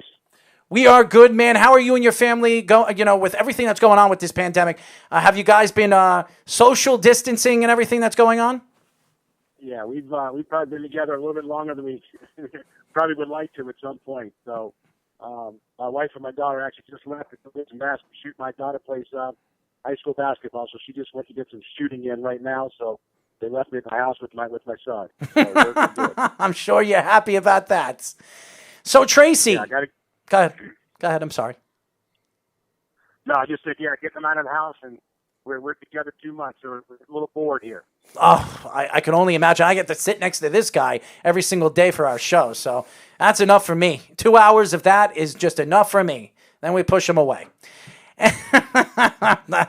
Anyways, we are talking to Richmond Spiders baseball head coach Tracy Woodson. Tracy, tell us a little bit about your team and the growth right now of your college and your baseball team. Well, we're in the Atlantic 10, so I know you had Rob on earlier, who used to be at Fordham before he went to Fairleigh Dickinson, and Fordham's in our conference. And we just try to plug along now. You're in a dead period now. The NCAA's extended the dead period now through the end of June, so there's no going out and recruiting. There's no games to see anyway. But we're on the phone a lot, talking to recruits and just trying to get what we can. And we Zoom meeting, which I've never done before. I'm learning a lot about computers and all this technology, but we Zoom once a week with our guys and with new guys now as well. They'll be coming in next year. So you're still doing some stuff at home, trying to keep busy with it and trying to keep your hand on on the program. Your program this year, in the small sample size that it did get to play this year, they hung tough with a number 4 ranked team in Georgia. Do you think that's something that stands out as something that can definitely have this program take the next step, even though they did get swept, just hanging tough? Or are you not somebody that believes in moral victories like that? No, we're supposed to go to South Carolina next year. We do it every year. We're going to play somebody. We play Virginia. We play Duke every year. So we want to challenge our guys and get them ready for conference play. And we felt confident this year. We were missing a couple arms that were hurt, but we went down to Georgia opening night, and the Hancock kid for Georgia is the number 1 MLB-rated prospect. He could go number 1 overall. We faced him the first night. We put up 6 and 4 in the third on him, and we swung the bats well. We had the lead. We gave up 2 in the bottom of the ninth and lost opening night. Once that happens, I know Rob was talking about it a little bit. For a mid-major, it's very disappointing. That for me, that's not a moral victory. We had the game in hand. The next day, I think we lost 7-2, but we came back on Sunday, had a 4-1 lead, and just our bullpen has been our problem all year long, and we just couldn't hold the 4-1 lead. I think we lost 5-4. So we played well, but injuries killed us the rest of the way. And when you get into that, you've got to have depth pitching wise, and we just weren't very good at it this year. Like I said, we had 3 or 4 guys that were out that were, 2 of our main guys in the bullpen, and we just had nobody to go to. Now, we were speaking with Rob a little while ago, and we were talking about pitching and how it's been it's the most important position of teams right now in the major leagues, and a lot of people are trying to find that right-hander, that power left-hander that they can bring up and really become a big-time prospect in the major leagues. Are you looking for those top pitchers, or are you looking for those guys those grunt workers, those guys that can bunt the ball, that can get on base and do the things in the field that you expect these players to do defensively? Well, we're not going to get the top 10 draft pick out of high school. That's just not going to happen. They're going to go, they're going to go to the Power 5 schools, and we try to find we'll try to find that guy that's hidden away a little bit. But just nowadays, if you're good, somebody's going to find you, and they're going to find you. So We try to find the guy that we see that, maybe a 6'3", 160-pound, bean, looking thing, and we hope he's gonna, I look at his mom and dad to see how tall and big they are, and we kind of project. And if you can find an 85, 86 mile-an-hour kid like that, and the biggest thing, you got to have all speed. You got to have a breaking ball. You got to have a changeup. You got to be able to throw strikes. And if you can get those kids and hopefully they mature physically, and you bring them along, and those can become your guys. It's just most of those guys aren't going to be that way as a freshman. So you're playing Power Fives that they're throwing out 93 to 95 every guy. I mean, we played Louisville 3 years ago. We had them. We lost 3-2, but I mean, every one of their bullpen guys is 6'4", 6'5", and they're just bringing one more. You're not going to get around now. Here comes the next one, and they're just it's just power arms all over. We just don't have that. So you got to pick the right guy, and then offensively, we've got a couple guys that that can hit the ball, and but you're not going to have 9 of them usually. So you got to have somebody at the bottom of the order that can handle that. I don't like to bunt a lot, but if I have to, if we're not scoring runs, we'll do that. And we'll try to manufacture it. So it's the situation. When it occurs, that's how you react. I asked this question to Rob, and now I'm going to ask it to you as a coach that is not in a Power 5 conference. Now, obviously, the A-10 is one of the better mid-major conferences, but is there any different strategies when you're managing that kind of game against, like we were saying, against Georgia? Is there anything different you do significantly strategy-wise because you don't have the talent as much? I think we play for runs early in the game. You try to do that, see if you can stay in the game. I think the biggest thing is you don't want to get blown out. And I'll tell my assistant, my pitching coach, if it's 6-4 in the 6th, I'm going to bring in a good arm. I'm not bringing in my play for tomorrow. I don't want to end up being 17-4. That type of thing. I want to stay in the game, but I think early you try to score runs and you get ahead. You never know what's going to happen because, especially for that, opening week, those guys are just as nervous as our kids are. We walked in on Thursday night to work out before we opened up on Friday. Our guys are, it's unbelievable. The field's unbelievable. It's plush. Our guys, and I joke around with the guys. I'll watch my language. I tell my guys, be careful. Crap on the field, because they're so nervous. So. You got to relax them a little bit, but that other team is the same as you are. It's opening night. You got the butterflies and the jitters, but just have fun. And when we got out and we jumped ahead, you could see the dugout excitement. And now you got to continue. It's 9 innings. It's hard to get 3 out. In the 7th inning and the 8th inning, and it's just hard to do. The outs get harder as the game goes on. So. But we were excited about how we competed for those 3 games, and after that weekend. We are talking to Richmond Spiders baseball head coach Tracy Woodson. Now, I know the relief pitcher has become a big part of the major leagues and the opener, and it's really transitioned the game, and you see guys like Garrett Cole getting that $326 million contract, the biggest contract in baseball history for a pitcher. I don't think you'll ever see a contract like that, especially with the relief pitching. Do you look at the relief pitcher as important now in the major leagues as the starting pitcher? I think the relief pitching in the big leagues right now is more important than any starter because, nowadays it's 5 or 6 innings and they're out. You've got your 6th, 7th, 8th, and 9th. You got 4 bullpen arms that are probably better than the starting pitcher. Now I'm not talking about a Verlander, the Garrett Coles, and those guys. But when you're getting into the 4th and 5th starter, your arms in the bullpen are better than that.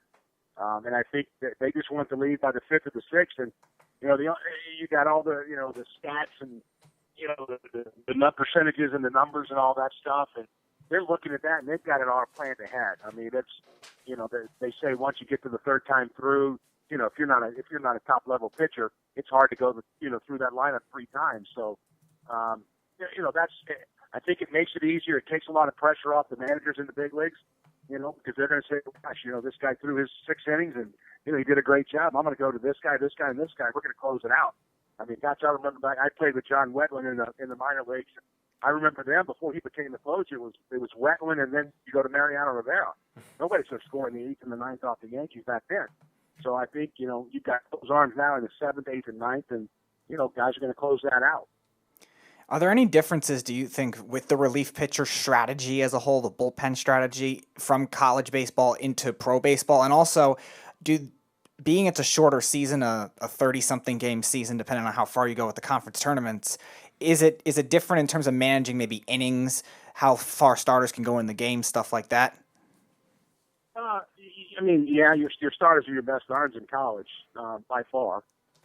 We had a closer 2 years ago that if he came in the game was over. I think he gave up one earned run all year, and it was 94 to 96. But nowadays you're trying to push your starter as far as you can without getting hurt. I'm not going to hurt any of my arms, just to win a baseball game. But they are your best pitchers if you try to leave them as long as you can, and then you just try to do a work patch type thing with the bullpen. We may have a guy that we think's the closer, and when you come out of your spring workout and before you start the season, we're trying to figure out, okay, who's my lefty matchup, who's my righty matchup, who's my setup, who's my close. Most of the colleges, at the mid-major level, don't have all those. They're going to go to their best arms and try to go 2-3 innings if they have to, with the closer, and then try to bring them back if it's a Friday night. Because the most important for us is conference weekends. You're playing Friday, Saturday, Sunday. So I'm trying to get my guy win that Friday night game with a couple innings and then rest him on Saturday and bring him back on Sunday. Because in ours, it all comes down to to the tournament. Who's the hottest team that, 4 or 5 days for our conference tournament that's going to win that tournament and go to the NCAA tournament. So, that's kind of how we do it here at Richmond. Looking at your career as a professional baseball player, and you were part of the 1988 World Series champions, the LA Dodgers. And what the Dodgers are doing now than they ever have is they're building their farm system. They have one of the top farm systems in baseball right now. And you look at some of the players like Oral Hershiser that played with you, Don Sutton, Kirk Gibson, Fernando Valenzuela, all these young players at the time or veteran players in the prime of their careers. Do you see the Dodgers getting to that top of the mountain again? I mean, this is a team that's had opportunity after opportunity and fallen apart in the playoffs, maybe because Houston was cheating, I don't know, or maybe it was just because of their lack of coaching or a lack of producing in the big game. Do you think that this team has the qualities of your team in 1988 did as World Series champions? Well, they definitely, talent-wise, they have more talent than we had. We won 90 games, I think. We beat the Mets, who won 103. We beat the A's, who had won 104. But we had, Hershiser had his career year. Gibson was one of the greatest leaders I've ever played with. He gets one at bat in the World Series, and everybody knows what he did with that one at bat. But you got guys that knew their roles. I wasn't a starter, but I was ready to do whatever Florida asked me to do. We had a bunch of those guys. And so we were a different team. I think we were 1-10 or 1-11 against the Mets throughout that year during the season. We'd only beat them once. And it was probably, I'm seeing those games. I get text messages and, the last 2 months during this pandemic, I'm getting text messages because all the games are on. They're showing the greatest games of all time, and they're showing some of the Mets playoff games, that great championship series. They're showing, of course, Game 1 of the World Series in '88, and so I'm getting to see replays of it a lot, and it brings back great memories just because we had a great team chemistry amongst us. We didn't care who did the job, who did what. It was about winning. But obviously Hershiser carried us, and Gibson did what he did. So. We did have those two guys, but a lot of the others were patchwork and, not a lot of all-stars in the team. But the Dodgers now, they're loaded. They've got all-stars almost sitting on their bench. I think it's for them. It's just the pitching has got to, it's got to be consistent, and I think Kershaw has got to kind of get over, whatever it is in the playoffs. He's got great stuff now. I don't see Kershaw giving up what he did against the Astros, and now knowing that they were tipping pitches, that could have been a different story because Kershaw doesn't get let up like that. I think that was a different situation once you find out what was going on because that team's pretty damn good. You played for one of the best managers that baseball's ever seen in Tommy Lasorda. What was the biggest thing that stood out to him as a manager and as a person when you were there? Well, I also played for Torrey in St. Louis. Yes, you did. I played for two of the greatest managers, and they were completely different. Tommy was the raw, He would listen to Hershiser and Sosha, a lot on the bench, relied on his coaches a lot. Torrey was a guy to just sit back, let you play the game. He was relaxed. Tommy would be on the top step looking in the stands to see if, Barbra Streisand or Kareem Abdul-Jabbar, who was in the stands that night. I mean, it was like that all the time. Lasorda was the most laid back. You walk around, you put you in the lineup. There's no yelling. If he had an issue with you, he called you in the office. You talk about it.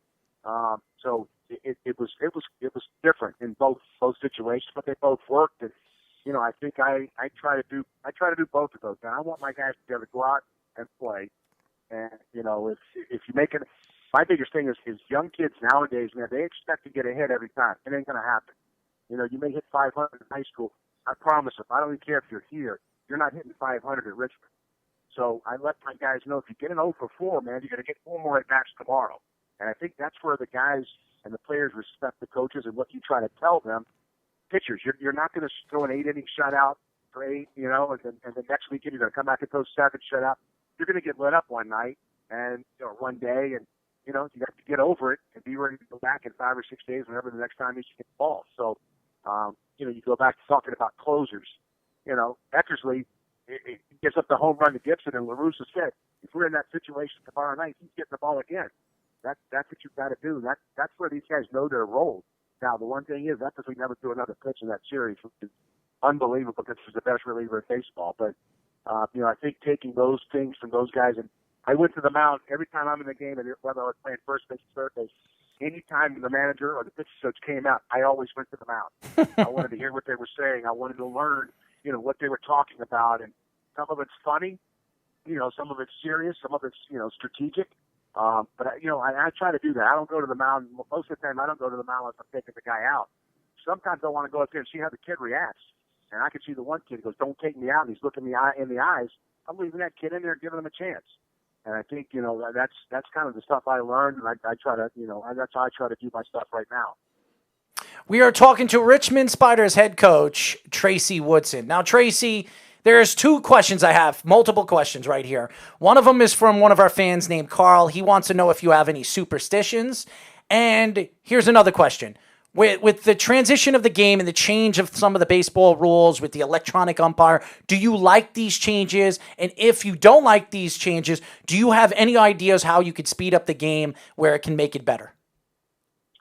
Are we talking in the big leagues, or are we talking in college? I would say college. I would say opinions on all of it. I would say college and the big leagues. I like to know your opinion on both of them. Superstitions. I tried to wear the same T-shirt every night. If I had a good night, if we win, I made sure that T-shirt got washed. It was in my locker. I wore it. If I went if I went into a slump, I'd pull out another one. On deck circle, I took the same number of practice swings. If I swung the bat with my right arm getting loose over my head, I did it 3 times. I did it with my left hand 3 times. Stupid things like that were kind of my superstitions.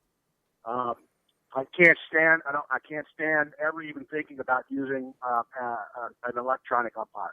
This is a human game. This is human error, human mistakes. I don't know if you guys. I refereed college basketball at the Power Fives for 14 years. I refereed the SEC for 14 years, and I had some of the top college basketball coaches in my ear. If I made a mistake, I went over. I'd tell them. I do the same with umpires. I'll say something to the umpire. These guys are going to make mistakes. Now, you can't make mistakes, 4 and 5 times in a game, but that's part of it. So I tell my kids, my players come back and go, "That pitch was outside." I said, "What about the 2 you swung out in the dirt?" So you do have to throw some ownership onto these players, because most stuff, a lot of kids think they're entitled, but they need to learn. The parents coddle the kids. They think they're this or that. We try to bring them to a level of let's take some responsibility for every at bat, for every error we make. What did we do wrong? So that, I think that's kind of been straight up. But the umpiring's fine. I mean, they've got a tough job now with the cameras that are everywhere. I mean, you can't miss a pitch by a quarter of an inch because it throws the ball on the outside of the strike zone by a half an inch. That's part of the game. I can't stand the speeding up of the game in college baseball. Is wearing the stupid wristbands now, because You got to give them signals so nobody steals the signs and all that. I get that with the catcher. They're talking about now getting an earpiece to where the coaches can talk into the earpiece to call pitches so nobody steals signs. Love that idea. But we're getting to the point now where everybody on the field is wearing a wristband, and they're giving numbers for signs third base. That's not baseball. That's not baseball. Just come up with signs that they can't steal. Come up with whatever you do. When you're giving signs so people don't steal the signs. That's why the college game takes forever. The coaches. I think the coaches are trying to take too much control over the game and running every aspect of it instead of letting the kids go out and play the game. Give your sign, let them do what they've got to do, and let's play. And I think, pro ball. I managed 7 years in pro ball from rookie ball to AAA. That it's basically, you let them go out. You try to win the game, but your prospects are going to be the most of the guys that are going to play anyway. And let's see what they can do at the end of the game. But a lot of these organizations do put them in when you're in the 7th or 8th inning. When they go to the big leagues, they're not hitting in the third spot as they are at AA or AAA. They're probably hitting 7th or 8th. I learned that quickly. I was hitting 3rd or 4th in AAA. I go to the big leagues, I'm hitting 7th. So I better learn how to get a bunt down. I'm not going to be there long. Tommy would have sent me back quickly, back to AAA if I don't get a bunt down. So, there's so many differences in the college game compared to the pro game. And now with the analytics, it's going overboard. And I think, it's got to the point where some of these guys are almost like robots. Last question for me.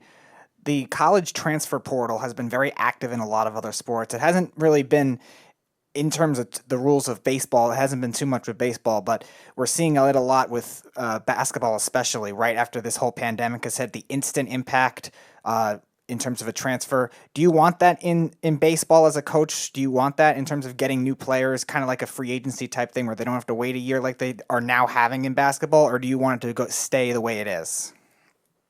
I think it's going to be, I think the revote comes in January, and it's going to happen. It's going to be a 1-year transfer free rule, and I think it's going to affect everybody. There are a lot of kids right now that go to Power 5 that they get recruited, and they somebody one of the big schools gets them, and they go there and they realize there's 4 other guys that play that position that are just as good as them, and it's going to be whichever one out beats out the other one, and then those guys are going to be unhappy. They're going to transfer. Same as at Richmond or wherever else you're talking about. The kids that don't play aren't happy. And, I think it starts to where they don't come in and once again, I go back to, they think they're supposed to be given this job or, this position. And that's just not the way it is. You got to come in and earn the spot and then stick it out. If you're not good enough, you're not good enough. That's fine. We have to make that decision sometimes. And, my job and my coach's job is to put the best 9 guys out there, give us the best chance to win. And I all my guys know their roles. They know who the right-handed pitch hitter is. They know who the left-handed pinch hitter is. Who might, pinch runner might be. My bullpen guys pretty much know, if they're pitching earlier in the game or later in the game. So, but the transfer portal is huge in every sport. It's not just the big football and basketball. It's every sport. And it's gonna continue that way. And if this rule passes in January, then I see a lot more kids moving on. We are talking to Richmond Spiders baseball head coach Tracy Woodson. Tracy, last question for me.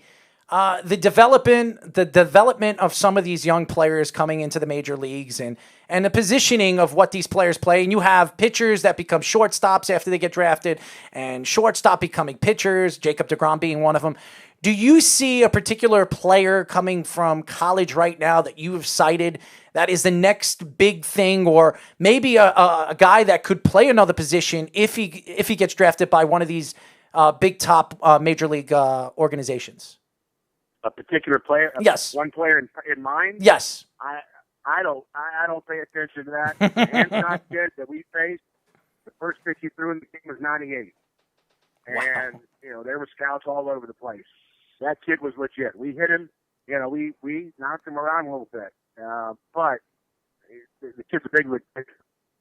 That's the one guy. I don't really pay attention. I'll watch the draft. I will watch it.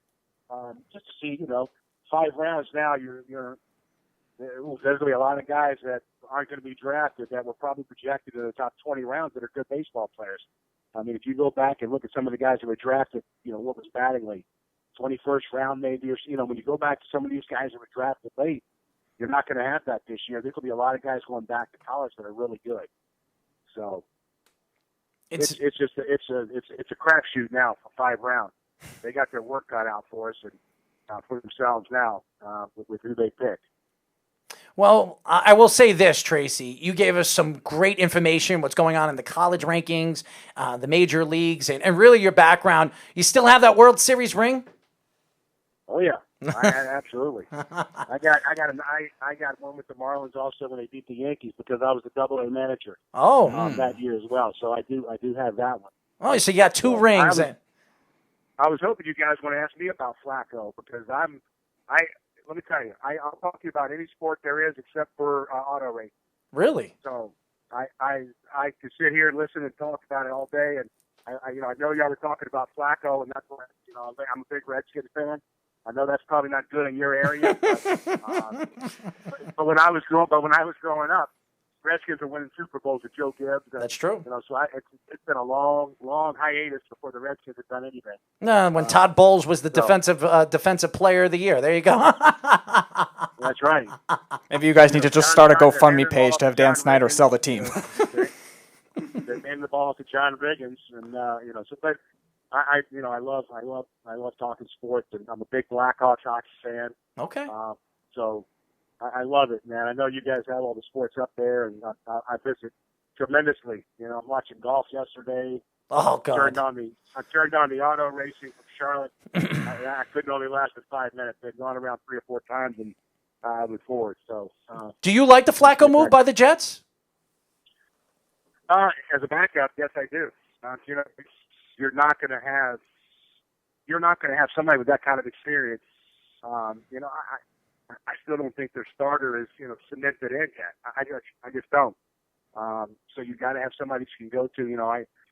The Redskins have had Colt McCoy forever, and he gets hurt, and I don't know where they're going to go. Hopefully Haskins is the answer, but it's an awfully tough division. The NFC East, and the Jets finally get good quarterback play. You can live down with Brady out of the league.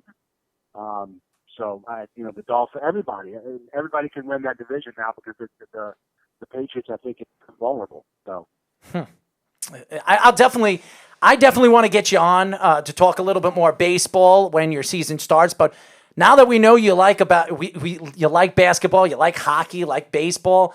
Well, maybe we'll get you on and talk a little bit other sports with us because I love your intake. I love your intake. I love it. I love talking about it. I watch MMA. I saw you guys do. I went on it. More about it. I know you guys. I don't like the arm bars and all that stuff, but I like the excitement of the MMA and but I love talking sports and this that's great. It's been fun for me. So thank you for joining us.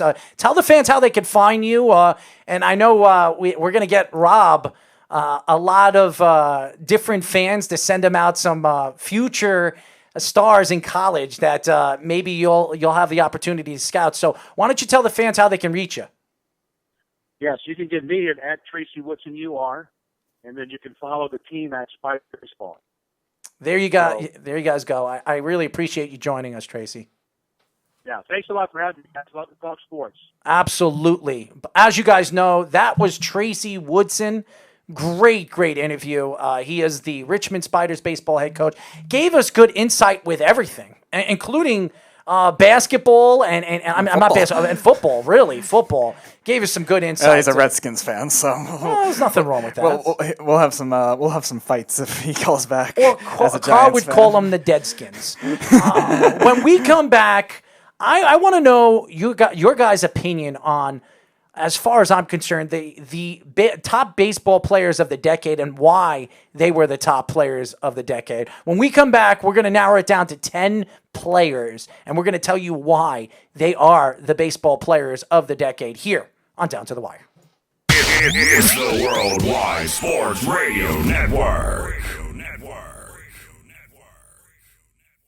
Do Do current market conditions have you nervous? Our experienced team of financial professionals at Heritage Harbor Financial Associates understands that no two investors are alike. We all have different goals, needs, and appetites for risk. That's why the one-size-fits-all approach does not work, especially when planning for retirement. At Heritage Harbor Financial Associates, we analyze your unique investment style so that you can work toward your individual retirement goals on your terms. Heritage Harbor Financial Associates can help you take steps to reach your retirement goals by providing a wide array of financial products to fit your needs, even for the risk adverse. Give us a call at 631-331-6599 to learn more or to set up an appointment with one of our financial professionals. You can also find us on the web at hhfa.org or on Facebook at facebook.com/hhfa.org. Our number again is 631-331-6599. That's 631-331-6599. Investments in stock, bonds, and mutual funds and variable annuities are not FDIC insured and are subject to fluctuation in value and market risk, including loss of principal. Heritage Harbor Financial Associates offers securities through AXA Advisors LLC, New York, New York. Member FINRA, SIPC. Annuity and insurance products offered through AXA Network LLC. Hi, this is Terry Crews, actor, former football player, game show host, father of 5, and all-around big dude. I'm also an expert on drama. I know all kinds of drama. There's the good kind that comes with having a house full of kids. There's the bad kind, like season-ending injuries. There's the necessary kind, like having an agent in Hollywood. And there's silly drama, like the drama around my percolating pectorals. And then there's the drama you can skip. Skip the drama that comes with not having your high school diploma or equivalency. Find free adult education classes near you and finish your high school diploma. Visit finishyourdiploma.org. Or text diploma to 97779. Message and data rates may apply. Reply STOP to opt out. That's diploma to 97779. And leave the drama to actors like me. Brought to you by the Dollar General Literacy Foundation and the Ad Council. Adopt US Kids presents Multiple Choice Parenting. Your daughter just had her first breakup. Do you A, put yourself in her shoes? How could he do this to you? And for Sheila, she has split ends.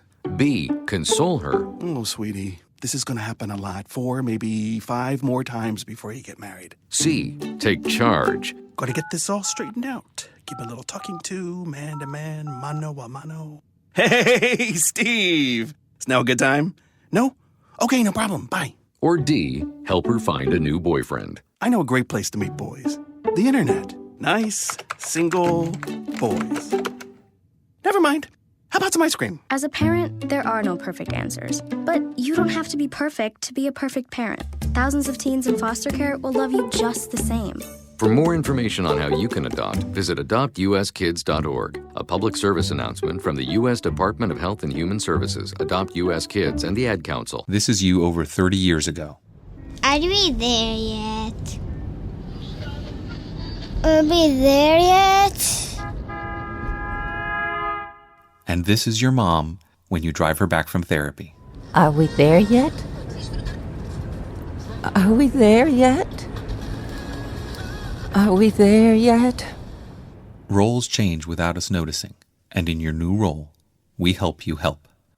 AARP gives you the information to help care for your mom so that you can have patience with her, just like she did with you.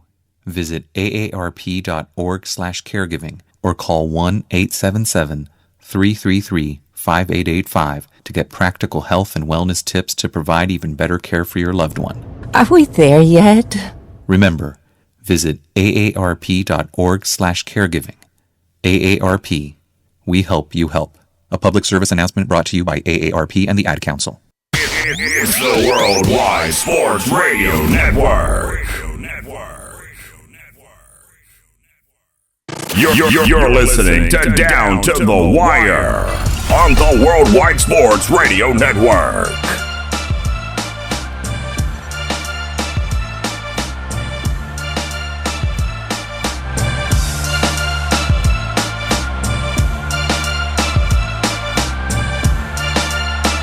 Six 631-965-4990. As you guys know, this is Down to the Wire.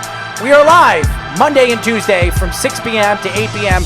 New York Eastern Time. As you know, we have our show Below the Mic, which is also Thursday, 6 p.m. to 8 p.m. New York Eastern Time. And this week, we do have our MMA show, Caged in MMA. Me and Anthony and DeRossi, he will be joining me, and we will be arguing all the Khabib crap that we're going to be hearing from all the fans throughout the country. And Errol will probably bash Dana White in the beginning of the show. Well, I always like to. I like to bash him one way or another, but I'm looking forward to that show as well. We're going to have we have an UFC fighter joining us this week, and we have a current UFC fighter that lost on the Saturday night card. So I'm looking forward to getting Mr. Hernandez to join us as well. So that'll be fun. Hopefully he will be joining us. He did lose his fight. He's now 8-2, but looking forward to his thoughts on his last fight and his future endeavors in the UFC. But as you guys know, I wanted to get into this topic before our show was over. We're not going to have debate hour today. We'll have debate hour tomorrow. Who do we have on the show tomorrow? Tomorrow we have James Jones, who's the Yale basketball coach. Okay. Tomorrow at 6:30.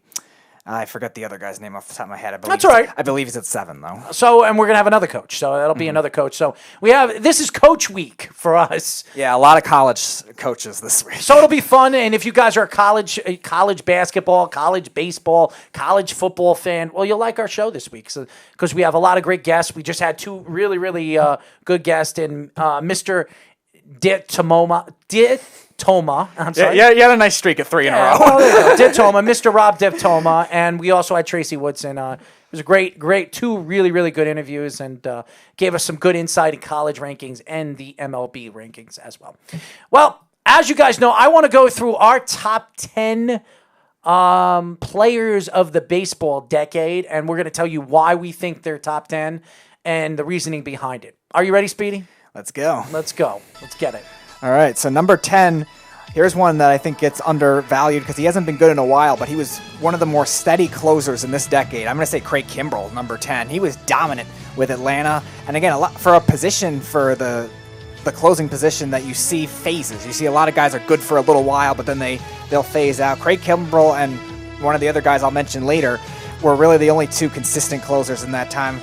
Craig Kimbrell was borderline Cy Young candidate in some years with the Braves, some early 2010 Braves teams that were very good. So he's my number 10. He hasn't been as good lately for the Red Sox, but again, I would say from 2010 to 2017, he was one of the most steady guys we've ever seen. My number 10 is Chris Sale. He's been one of the most dominant American League pitchers in the last 10 years. This is a guy that won an American League Cy Young. He won World Series. He won 1 World Series with the Boston Red Sox. This is a guy that's been a champion. And really, what he did with Chicago at the time that he did it, and especially demanding not to play. Remember that? Mm-hmm. When he didn't want to play with the jersey situation. Jersey, yep. I mean, this guy has been a mindset not only for the pitching position and the way he throws the ball, the underarm. It's really, the game is not the same that it once was, and the pitcher is not the same as it once was. So I think Chris Sale, the dominance and the power pitching that he has provided in the last 10 years has been remarkable. So he's my number 10. All right, number 9 for me, Madison Bumgarner. I think he's a guy that hasn't been the amazing regular season pitcher, but again, the postseason stuff has really just been putting him to another level. And again, later on, he became a more steady regular season guy into 2013 through probably about 2017 before he had that ATV accident. So I think what he's done in that time, you really have to give him a lot of credit for that postseason. It was the best World Series ERA that we've ever seen in 2014, and he was dominant even in 2010 when he was the 4th guy in that rotation. When they had Lincecum and they had Matt Cain, he was very good in that postseason too, and that comeback. Remember, they were 4th place at the All-Star break, so he's been very good for a while, and we'll see how he comes back now with the Diamondbacks. But again, probably outside of the last 2 seasons, he's really been a steady force in this entire decade, and again, dominant in the postseason. My number 9 is another Boston Red Sox, Mr. Mookie Betts. And Mookie Betts, an MVP, and really, in the last 6 years, he's been one of the best hitters in baseball, one of the best defensive players in baseball, plays multiple positions, really a dominant player, especially the World Series that they won a couple of years ago. He was one of the best players on the team throughout the season, and that's why he won the MVP. And really, what this Boston Red Sox team over the last couple of years has just been remarkable, and he's one of the main reasons why, and the mainstay of players that has been the reason why the Boston Red Sox in their dominance. So my number 9 is Mookie Betts. All right, number 8 for me, I'm going to say Yadier Molina. I think Yadier Molina, when you look at everything he's done, all the great defensive prowess that he has, working with a lot of different pitchers. The Cardinals change players a lot. We see them have a quick leash on a lot of their pitchers, and Yadier Molina's worked well with all of them. And in addition to that, he's also a great offensive catcher. Won a batting title, won an MVP, hit 300 or close to 300 a lot of his career, and even a couple of years ago hit over 22 home runs. So when you look at a steady dominance of catcher, just one of the smartest, if not the smartest baseball IQ in the league. And again, him just being so great defensively at a position in the catcher where, again, it's undervalued, but it's very important on the field in terms of being the smartest guy and working with the pitchers and the other fielders. My number 8 is also a catcher, but it's not Mr. Molina, it's Mr. Posey. And Mr. Posey is he's been one of the best dominant catchers in the last 10 years. He won a couple of World Series. He was a big part of those World Series runs. And really, with all the dominant pitching that the Giants have had year in and year out with Bumgarner and all the different pitchers they've had over the years, he was one of the main guys and one of the main reasons why these pitchers produced and became the Cy Young candidates that he once was and were. So it's Buster Posey as my number 8. Alrighty, number 7 Number 7 for me, I will take the other closer I was talking about in Aroldis Chapman. I think for a long time he was that other guy. He was the lefty version. Him and Kimbrel were on and off of who was the best closer in baseball. And again, both of them have been so consistent. I think Chapman surpassed him now definitively, but it was always very close. And again, 106 miles an hour that he threw at Cincinnati. Again, he was on some good Cincinnati Reds teams in the early part of the decade. They kind of obviously fizzled out after that, but he was very consistent for a while. He then went to the Yankees, then he went to the Cubs, he went back to the Yankees, and obviously he's been very steady for a very long time, and again, still has that velocity in him to be able to be just one of the most dominant closers. And probably another year or two, you could talk about him in the Hall of Fame discussion, because he's got the monumental amount of saves too. My number 7 is Miguel Cabrera, Triple Crown winner, dominant player, and even if he has really died down as a player in the major leagues, especially with the Detroit Tigers his last couple of years. This guy has been one of the most dominant hitters in 2010 all the way to 2014. He was as good as anybody in the league. And even though aging and really as the player that he once was, he's not anywhere close to the player that he once was. He is the last player since Mickey Mantle to win a Triple Crown. So it's a remarkable career, and I think Miguel Cabrera I wouldn't put him in my top 5, but in my top 10, you have to put him there. I'm going to go with for number 6, I'm going to go with a guy with some very good longevity. How about Adrian Beltre? I mean, for a while, he was a dominant third baseman. How long he played? He was a rookie in 2004, and I think he only just retired in 2018. Steadily was healthy. He had a couple injury issues at the end of his career, but steadily healthy, one of the best defensive third basemen at his time, and one of the more consistent hitters, great playoff player for the Rangers when they went to their back-to-back World Series. And I think, again, he's somebody, 3,000 hits, he's somebody that will definitely get into the Hall of Fame at some point, or you would think in realistic standpoints, but who knows at this rate with the way the baseball writers are. So number 6, I'll say Adrian Beltre. My number 6 is Adrian Beltre too. I agree with you. I'm looking at some of his numbers. This guy is a Hall of Fame player. His longevity in the league, and really what he's done. Everywhere he's gone, he's been a leader, and the special ability that he has as not only a Spanish player, but as a player growing up as a major league player, played with a lot of great players. His development of really, I think he's a future manager in the major league. I can say that, yeah. And a leader. The leadership that the tools that he has as a defensive player is one of the greatest third baseman defensive players we've ever seen. And power, he adds power, and he puts a lot of. He hits for 300 too, so it's just a credible player. Adrian Beltre is my number 6. All right, number 5. I'm going to go with a pitcher that's still dominating currently and has really been dominating since 2012 in this postseason. It's Max Scherzer. Max Scherzer, when you look at it, he was a number 3, number 4 guy, kind of like Bumgarner in that postseason. That postseason really got him going, and then since then he's just been one of the best regular season pitchers we've ever seen, and was dominant in the postseason too this year for the Nationals in their World Series run. Phenomenal stuff, great curveball, great fastball, and again, he's been very steady, very durable for the most part.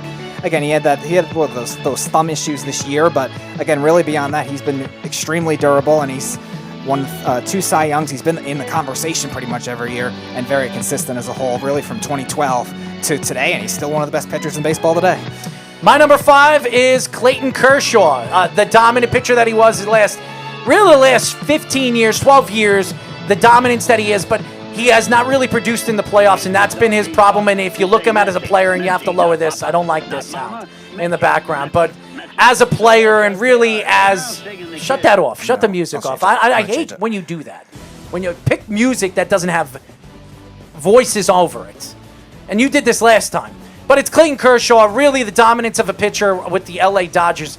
And what he did for the Dodgers organization the last couple of years with Joe Torre coming to the team. And Joe Torre said, and imagine Joe Torre coming out and saying that he's the best pitcher he's ever coached. And you're talking about Andy Pettitte, some of the great pitchers he had with the New York Yankees over the years in his championship Yankee teams like the David Wells and the Roger Clemens and all the other pitchers that he's had. He says that Clayton Kershaw is the best pitcher he's ever coached. So to me, what Clayton Kershaw has done in the regular season has been absolutely remarkable. When you talk about Peyton Manning and comparing their careers together, both guys have been dominant in the regular season, and they really weren't as dominant of players in the playoffs as they were in the regular season. So if you compare him to a Peyton Manning, you can't knock him off the board because it is Peyton Manning. So Clayton Kershaw is my number 5. All right, number 4, I'm going to take probably the second best pitcher when you come looking at judging recently is Justin Verlander. Another guy that's been kind of up and down in the playoffs. He's been great at times, especially in 2012 when they went to the World Series. But again, he's been up and down. I think that's really the only knock on him. But again, beyond that, he's been very steady. He had a couple bad years in 2014 and 15, but that was really it. When judging this decade, he's been rebirthed nicely since he's gone to the Astros. But again, when he was pitching, he was a strikeout guy, fastball guy, curveball guy. He could do everything and was amazing statistically. So Justin Verlander, number 4 for me.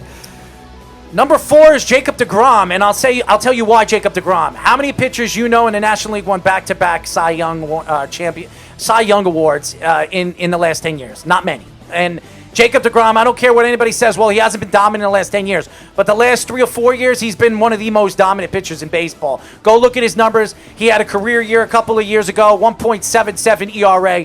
Dominant pitcher, won the Cy Young, back-to-back Cy Youngs, and he had a Cy Young with a losing record. How many pitchers you've seen do that in the last couple of years? I think the only other one was Zach Greinke when he was with the Royals. Also the guy that played for the... Oh, Felix Hernandez. Felix Hernandez, Hernandez too. So he has had a remarkable career so far, and remember he was drafted as a shortstop and really transitioned as a pitcher. It's a remarkable story and a remarkable career, and I think this guy's been as dominant as any pitcher in the last 10 years. So Jacob deGrom is my number 4. Number 3 for me is a guy you mentioned earlier in Buster Posey. I think, again, when you look at him, just tremendous regular season and postseason. Good offensive catcher, hit 300, I think he hit 330 one year. In his batting title year, he won an MVP. Again, until just recently, very durable for the most part. Again, great defensive catcher, great with working with a lot of different pitchers. And again, he's had some injury issues lately, but again, for the most part, throughout the whole decade and his postseason prowess, you got to put Buster Posey up there. Number 3, Max Scherzer. I mean, you put him at your number 5. I put him at my number 3. He has been as dominant as any pitcher in baseball the last 10 years. You want to talk about a guy that has won a couple of Cy Youngs? This guy has been on the top 3 Cy Young Award winner, on the top 3 voting for Cy Young for the last 7 or 8 years. He's been the most dominant player since he's gone to the Washington Nationals, and he was a big part of their World Series championship last year. They brought him to win a championship. He finally won that championship, and what he's done really remarkable, being traded the way he was, from Arizona to Detroit, and really having the career that he has with Detroit and then going to the Nationals has been a remarkable career. This guy is a first ballot Hall of Famer. Max Scherzer as my number 3. All right, number 2 is who you just mentioned a little bit earlier, is Clayton Kershaw. I think he's been the best pitcher of this era when you look at it. Yeah, the postseason is what's keeping him from being number 1 because he hasn't gotten it done in the postseason. But as we were talking about with Tracy, I mean, who says his legacy wouldn't have changed if the Astros didn't cheat and he finally got over it in Game 5? Because he pitched well in one of those World Series games too. Keep that in mind. I think it was Game 1 or Game 2 in LA. So he's definitely been the best statistical pitcher. I think he was 3 Cy Youngs, and again, a lot of strikeouts. Probably the best curveball in terms of a generational pitch that we have in the game right now. One of the best we've ever seen, and definitely going to be a Hall of Famer when his time comes. Again, the only thing stopping him from being number 1 is can he get it done in the playoffs? Justin Verlander as my number 2. he's been the most dominant pitcher in my eyes in the last 10 years. And I know I have Carl saying, why isn't Rizzo on the list? Rizzo is still too early. He's still early, and to me, we're looking at the last 10 years, and Rizzo hasn't been the top player in the league for the last 10 years. So, really, Justin Verlander has been the most dominant player and pitcher in the last 10 years. Pitcher, I'm sorry, not player. But really his dominance in the American League, and in the American League, which has been dominant from the National League for the last 10 years. The power hitting, the DH position has really transitioned the game, especially in the American League. And I just think Justin Verlander winning the championship with Houston, yes, they cheated, but this is a guy that has been a Cy Young candidate for the last 10 years. He's been amongst the league's top 4, top 5 pitchers. So, dominant pitcher, and has gotten better as he gotten older. So, Justin Verlander as my number 2. And number 1 is the best player in baseball currently, Mike Trout. I mean, how could you not say Mike Trout for a guy that's been so consistent? He had one injury-riddled year in 2017, but his pace to what he would have done in that season, even too, was amazing. He was on pace to have almost 50 home runs, I think hit 320-something in that season too. He's just been so good everywhere. Power, stolen bases, defense, fantastic. He's the best player in baseball and has been really for the last, I would say, 6 years since he came up in 2012.